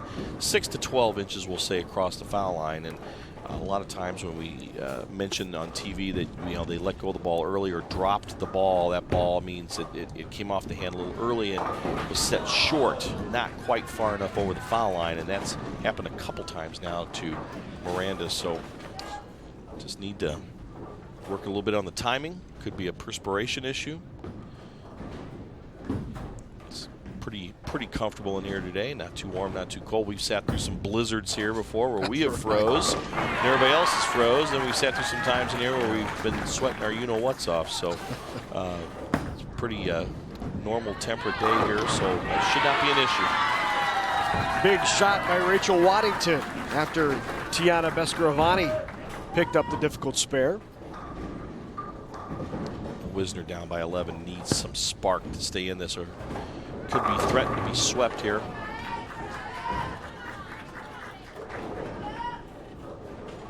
Most of these teams, have Facebook pages, just like you do, Larry. Haven't friended me back yet, you creep. But the Wisner ladies have a very interactive team Facebook page, and those of us in the bowling industry, we follow that stuff, the social media activity, and they were just so thrilled that they made it last night. We were watching, someone was tweeting or posting or whatever you call it, almost game by game yesterday, keeping all their fans on Facebook updated on the progress of the Wisner Pilger girls as they were trying to make the TV show here today. Speaking of social media, you can keep track of, watch it online. Watch these championships online on your tablet, your smartphone. Just log on there, netnebraska.org/sports, and you can catch it all on our webcast. That's what you call a segue there, Larry. Set it up nicely. Yep. That comes in just a little light. And you saw that come off her hand early, just like we talked. That ball came off her hand too soon, went to the right too quickly. The ball could not recover to get up to the head pin. Now she has the washout. Wisner slowly working their way back into this. Cover by Ferguson. So with a conversion here, Wayne would still be down, and they don't convert. So that widens that gap. Wisner Pilger trying to make a comeback here in game number 3. So down now by nearly 20. 19-pin lead right now for Wisner. Oops, that went way right off her hand. And the bad news about that is being on the spare. Yeah. 2-pin count of the spare doesn't give you those extra bonus pins that you'd like to see if you're working on a spare. So what was a 19-pin lead just became an 11-pin lead, almost like picking up an extra mark. You bet. And you've got yourself a big group of pins to shoot at on that 2-pin count. Most players would play this just like a strike, staying in the same spot. That looks pretty good. Good shot by Keaty and converts. Larry, that was huge because an open frame there, in my opinion, puts the momentum back into Wayne's side of the lane, and you want to not be swept. You want to hopefully try to come back and fight your way back, just like the Newman Grove girls did. Good conversion by Lexi Sokol. Here's Tiana.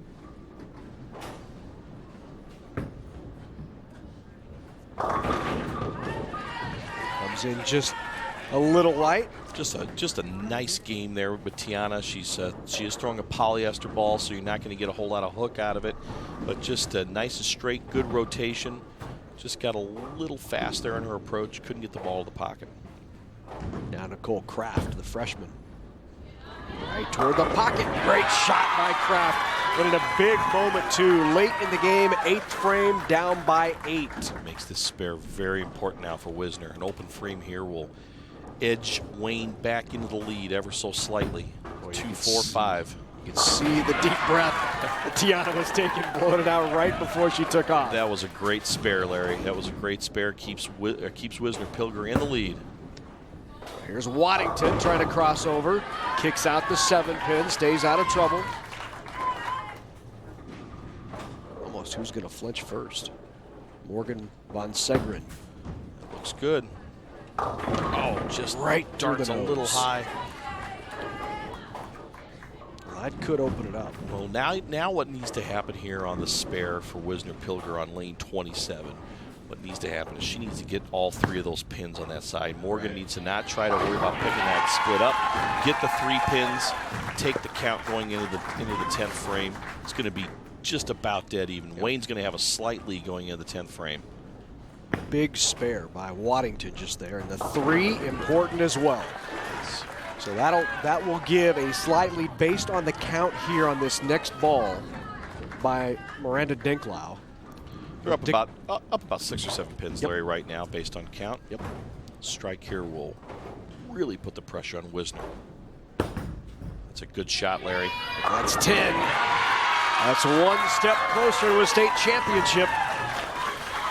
This forces Wisner Pilger to mark right here. Spare or strike preferably to keep them having any chance to be involved in the next match. Leaves a 5-8. So really now down to count. If Wayne, best that Wisner Pilger can do is 158. They already have 55, 4 pins here, and it's done. So 4 pins by their best bowler, Miranda Dinklau, and it's a state championship, and that'll do it. Back-to-back state championships for the Wayne Blue Devils. It's going to be enough, Larry. You're right. They're going to finish in the 160s. Best Wisner can shoot with a spare here in the strikes, 158. Covered up nicely. Coach Geese putting in a couple substitutes here. That was Kinsey Keyes, the freshman, picking up the spare. And closing it out will be Miranda Dinklau. Doesn't matter. Wayne will finish with a 163. And Wisner Pilger can, best they can do, 158. And that's where they will finish. So congratulations once again to the Wayne Blue Devils. Mike Varley, in his final season as head coach, goes out with back-to-back state champions. And the Blue Devils win it again. 3-0. Wayne over Wisner Pilger. Trophy and medal presentations coming up next. What inspired me to pursue a career in technology was the fact that I have kids. We need the internet. They wouldn't be able to do any of their research without it. It's really important for our children to think science and technology is important. I believe that all kids should look towards technology because that's where the world is going. Get involved in all of the science activities because all of that experience can lead you a long way. To find out what you can do to inspire a young person, visit connectamillionminds.com. Whether it's spring planting, fall harvesting, or just a drive across the state, soy biodiesel helps a diesel-powered engine operate in a demanding job. Soybean oil from Nebraska soybeans makes biodiesel a renewable fuel that's also environmentally responsible. The soybean checkoff plays a major role in supporting the use and availability of biodiesel. The Nebraska Soybean Board, growing opportunity from the ground up. Healthcare reform is bringing change. But one thing that won't change is our commitment to you. We're Blue Cross and Blue Shield of Nebraska. And you can count on us. You can count on us to be there when you need us. You know, Nebraska's a big state, and we often hear from parents and grandparents of high school athletes that if it weren't for NET Sports, they wouldn't be able to see their kids play important games like the state championships, the Shrine Bowl, or high school all-star basketball and volleyball. Now, we take that to heart, and it's a privilege to provide such an important service to Nebraskans. For us to be able to do that, though, it takes continued viewer support. So consider joining the NET Sports Partners Club. You'll enjoy benefits like invitations to tailgate and other special events throughout the year, and the satisfaction of knowing that you've done your part to keep that remote truck on the road and sports action coming into homes across the state. Now back to high school sports action on NET. Back at Sun Valley Lanes in Lincoln, Nebraska, girls Class C state championship once again won by the Wayne Blue Devils, back-to-back state championships. And now with our champs, let's go down to Steve Simpel. All right, here we are with a wild crowd here. We've got head coach Mike Varley, and we got Miranda Denklau, senior, and you were part of the team last year. Which is more special, or are they both the same? I guess you could say that this one's more special because it's like a senior year and we could finally go back-to-back and ended off good for this guy over here, so. That's right. Coach Varley's going to hang it up here after this year. Going to go home and have a baby, I hear. Congratulations to you and your wife. Yesterday, had to make a couple of key shots yesterday to get to this point. Can you tell us a little bit about it? Oh, it was nerve-wracking, I guess you could say, but I knew that I could do it, and I knew that I would want to do it for my team and for this guy again, because I knew that being here is what we all strive for throughout the season, so I'm glad that I could do it for us. Well, that's great. Now you're going to go home, and you've got your successor all lined up. You've got the passing of the baton to the next coach all lined up, because we want you guys back, and congratulations. So back-to-back, how's it feel to go out with 2 victories? It feels pretty good. These girls were amazing. They're good bowlers. They're fun to coach.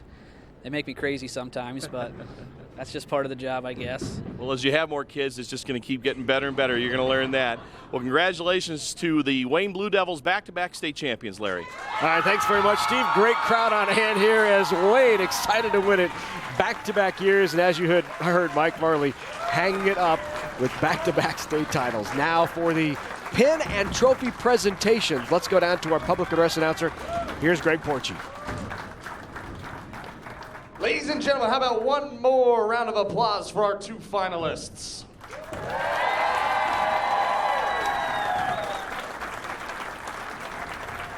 And now for your awards presentation. Your Class C girls runner-up, the Wisner Pilger Gators. Coaches Krista Geese and Kathy Geese.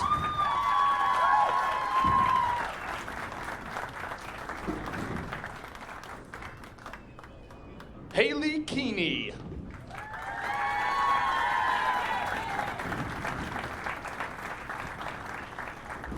Allison Ferguson.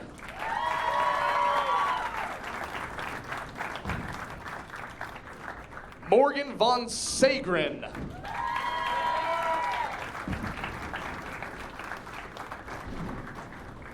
Tiana Beskorovani.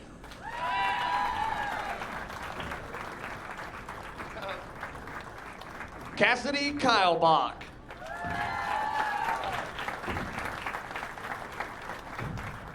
Kinsey Kais.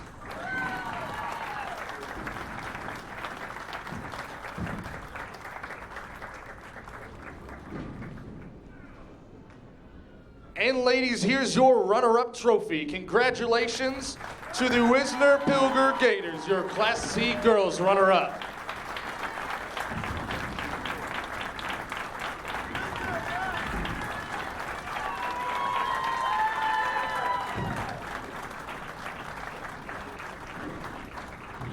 Now, here is your 2012-2013 Class C Girls Champions, the Wayne Blue Devils. Coached by Jamie Belt and Mike Varley.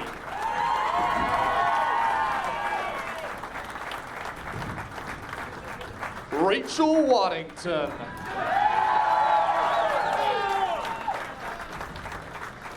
Miranda Denklau.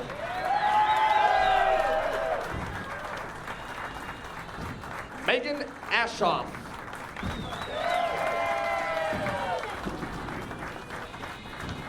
Nicole Kraft.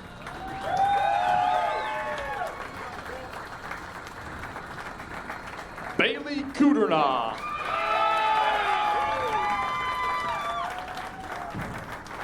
Sam Long.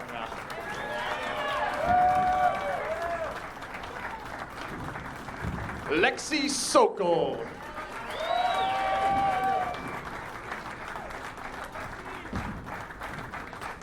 ladies, here's your championship trophy.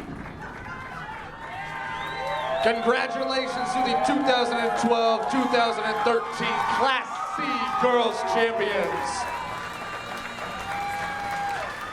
Got a great way to go out. The girls Class C state champs, the Wayne Blue Devils, back-to-back years. Congratulations to Wayne. Let's take a look then at the girls' top singles. Bailey Zeleny of North Bend Central shot a 5.22. She won the individual singles championship.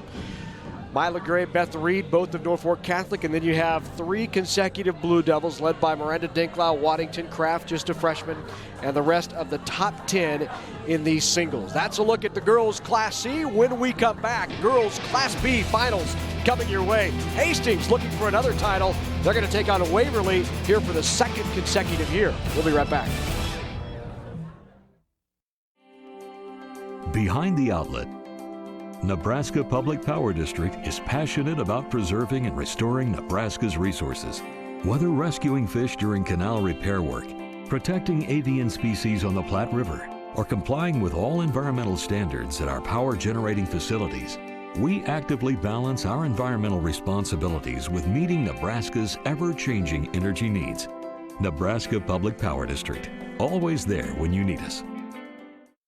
Time Warner Cable is dedicated to the future of our nation's children. That's why we've launched our Connect a Million Minds initiative. We're asking adults to help us inspire kids through science, technology, engineering, and math. And we're achieving this through local partnerships with FIRST. Across the country, Time Warner Cable employees are helping bring FIRST robotics competitions to the areas we serve. The future of our nation and our children depends on math, science, and technology. Visit connectamillionminds.com to find out what you can do. And welcome back to Sun Valley Lanes in Lincoln, Nebraska. Along with Steve Simpek, I'm Larry Putney. Good to have you with us back here at the state championships. 2 state titles in the books, 2 more to go, and we moved out of Class B. But first, don't forget, get your copy of the 2013 Nebraska High School Girls and Boys Bowling Championships on DVD, offered by the Nebraska High School Bowling Federation. Just visit NHSBF.com and follow the links to preserve your state championship for a lifetime.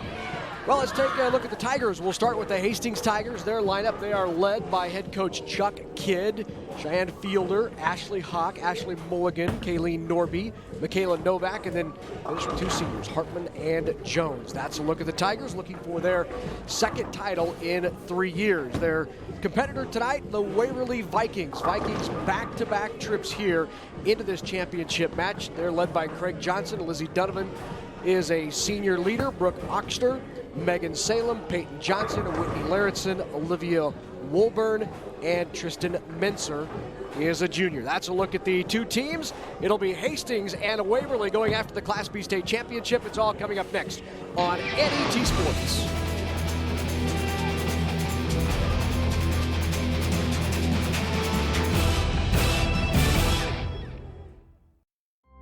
We'd like to say we have the good life in our state. And for more than 40 years, Nebraska Public Power District has kept the good life running smoothly for Nebraskans.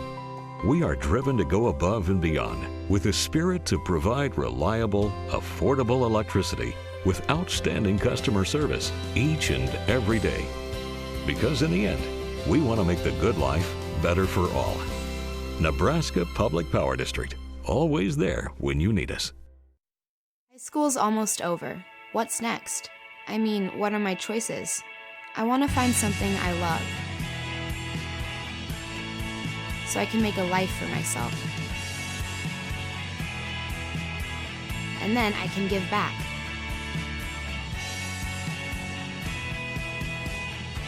So, how do I get there? Take the next step with Education Quest College Planning Services by visiting educationquest.org.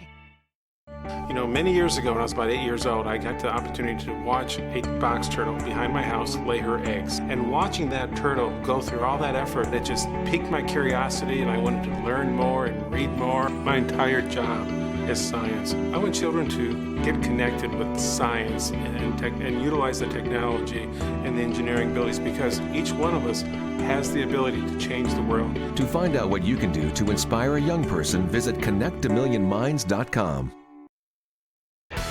They started a revolution. Women are changing the way they're thinking about themselves. We were so in your face. There were so many of us. to turn wrongs into rights. It was exhilarating. We were breaking new ground.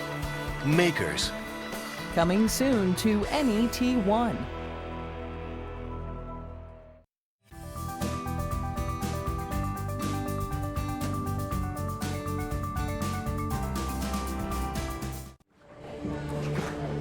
Welcome back to Sun Valley Lanes in Lincoln, Nebraska. Class B state championship not far away. It will be Waverly taking on the Hastings Tigers. I want to remind you, coming up next week, Sunday, February 24th, 8 a.m., the bowling continues. The boys Class A, B, C, and D state championships right here on NET, beginning at 8 a.m. on NET1 and NET HD. So the girls this weekend, this Sunday morning, 4 state champions crowned. We go through it all again next weekend on Sunday. 4 more state champs will be crowned. Good one coming up your way right here now in Class B. Of course, we've had 2 winners already. Newman Grove this morning. Wayne just swept Wisner Pilger 3-0, and now it's a couple of teams very familiar, at least one very familiar to this environment. The Hastings Tigers, they won 2 years ago, and Waverly was here last year. They lost in the finals, and now looking at winning their first ever state championship, their 2nd straight year in the finals. Greg Johnson, Jeff Berman, the head coaches of the Waverly Vikings. And those are the Hastings Tigers. You will not mistake them. Loud crowd. That's right. Packed house here again in Sun Valley Lanes in Lincoln for the state championships, Larry. It's a great atmosphere. This is really cool. So you'll see next week the Hastings boys also in the state finals. And we're underway. Here's Cheyenne Fielder to start it off, and the mixer and carries the 7-pin late. And Hastings on the board early. Now on the right-hand lane, here's Lizzie Donovan, daughter of Rick and Tracy Donovan. Heading to Hastings College to bowl, and she answers the strike of Fielder with one of her own. Pretty good right out of the gate there. Class B underway. Ashley Hawk now, the sophomore. Hawk with a nice ball. Rolls in there, and a big double by the Hastings Tigers. So these ladies wasting no time getting going. Brooke Oxner. Oxner playing the outside, needs the reaction. Got it, look at that. How about this, huh? 4 straight strikes. Sign them up for our teams we bowl on, Larry. And they just aren't pretty good. Not affected or impacted by the crowd. They're up there ready to go. Olivia Woolburn right in the pocket. Wow! Woolburn 3 in a row for the Tigers. And Peyton Johnson answer, just a sophomore. Johnson, smooth lefty, doesn't quite get back. Finally, the string is broken. But that was a good shot. She's got great form. Nice and smooth, just good straight arm swing. Here's Kaylee Nordby. Look out! These Tigers taking charge right away. Johnson crosses it over, and a good cover by Peyton. How'd you like to look up and have a double 6 spare and be down by 30? Yeah, well. That's the way it goes, right? It is what it is.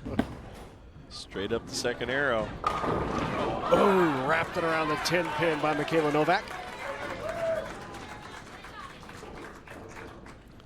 A strike here in the 4th can shave into that lead. Now here's a freshman, Whitney Larritzen, new to the team this year. Needs a little reaction, got the break. Little crossover action. Cross lane at the 10. Strikes are great, but spares is what keeps you in matches. So good start though, 117 through 5. Strike here will put Waverly back within 20. Here's Olivia Woolburn. Woolburn just a junior. Right up that outside, not getting the reaction she wanted. Just a little bit, looks like the ball didn't come off her hand real well. She's quite a ways outside there. I don't think she needs to be that far out. She needs to be closer to the second arrow. That's where the ball crosses the lane at the rangefinders out there in the center of the lane. Excuse me, about 18 feet down the lane. But second arrow is 10 boards in from the right gutter. That's where most of the right-handers will be playing, is in that general area. Right about there, actually. Look a little, good cover. So they're staying clean through 5, but find themselves down by 10. Two sides. That was a quick first 5 frames, wasn't it? It was. Doesn't take long when you throw one shot a game. There are a lot of strikes, yeah, no kidding. Doesn't take long. Right back at it is Fielder. Here's Cheyenne. It's a little further wide, or out than her last shot. Had a good reaction, but left that 2-7. So some work left to do for Fielder. And here's a look at Lizzie Donovan.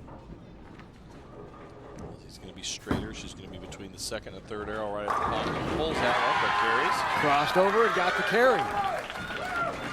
Now, all of a sudden, Larry. It's all tied up. Yep. Unless she picks this up. She can pick it up and hold on to that lead. Keep climbing. Keep climbing.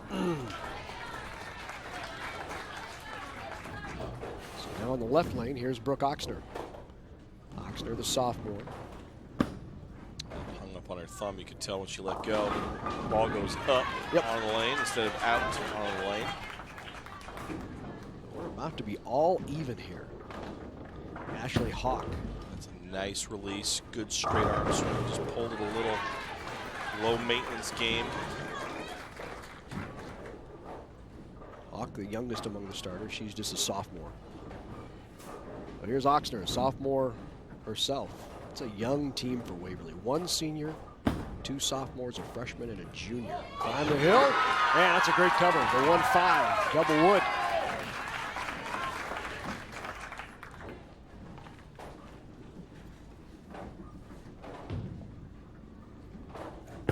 Down the right side at the 6-pin. And a good cover. So all even, 126 apiece, both with marks working in the 7th. Here's Peyton Johnson. On the hill, on the hill. Just about the same result as last time. She just needs to probably move her feet a little further left on the lane. Get the ball out a little closer to the edge where the drier boards are. That's a good shot, Larry. Mulligan with the strike.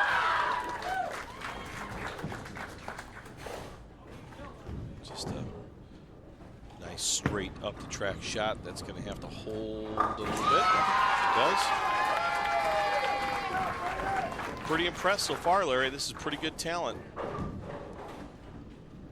Covering their spares and keep the ball in play.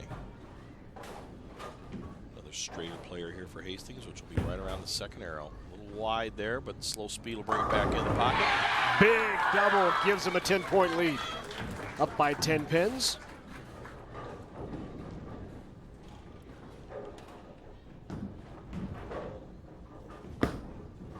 Pulled that one. Crossed it over, left the foul. So an opportunity here for Michaela Novak to really seal it. Strike will win the first game for Hastings. Right up to about the 8th, 9th board. Ball settling in. Just she kind of hung a little bit on that one again. Ball came off her hand. Hung just a touch on the thumb. Causes it to hook early. They're going to be over 200, Larry. Great start. Leads this one. Well, she at least gave her anchor bowler, Olivia Wolburn, a chance. Both teams have a chance to be in the 200s. Hastings already is. Hastings could shoot 215. Yep, could be 215. Good cover. And the best Waverly could do would be 212 if Wolburn punches out. So she must have this first one. It's a good start, though. Absolutely. Right around the second arrow. Another good low maintenance game here. Not a lot of hook on the ball. Good clean release on her hand. The ball just got down the lane a little too far before it began its move to the pocket, so that's going to sew things up for Hastings. So Novak will clean it up here. And 2:14. Great start for the Hastings Tigers. As we said, Hastings Won the title in 2011, looking for their second in 3 years. Woolburn with the conversion. Waverly on the verge of shooting 2-0 and dropping the first game. You'll see a little bit of shifting around on where they're standing. You know, the game is over, so might try something just a little bit different, maybe a little different starting point on the lane, maybe different change in the target that's a little further outside. That's actually too far outside. We do have a little bit of what's called an out of bounds here. And out of bounds in bowling is not like golf where you take, I guess you do get a penalty if you're out of bounds. 0 pins, yeah, right? You don't get very many pins, but typically right here at Sun Valley Lanes on the right-hand side of the lane, the out of bounds is around the 5th or 6th board. So if you're about 5 boards in from the right-hand gutter.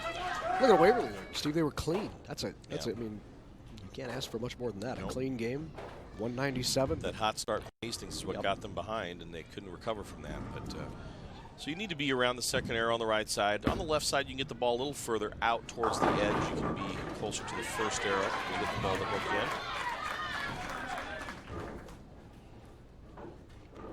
Fielder now to start the second game for the Tigers. I think she has probably the best reaction on the lane. Man, that was a good shot, Larry. Just right in the pocket. Ball just finishing a little late, but she's got a good reaction. She is good and straight and direct down the lane. She gets the ball down the lane to its break point, and then the ball makes a strong move to the pocket, just maybe off by half a board. If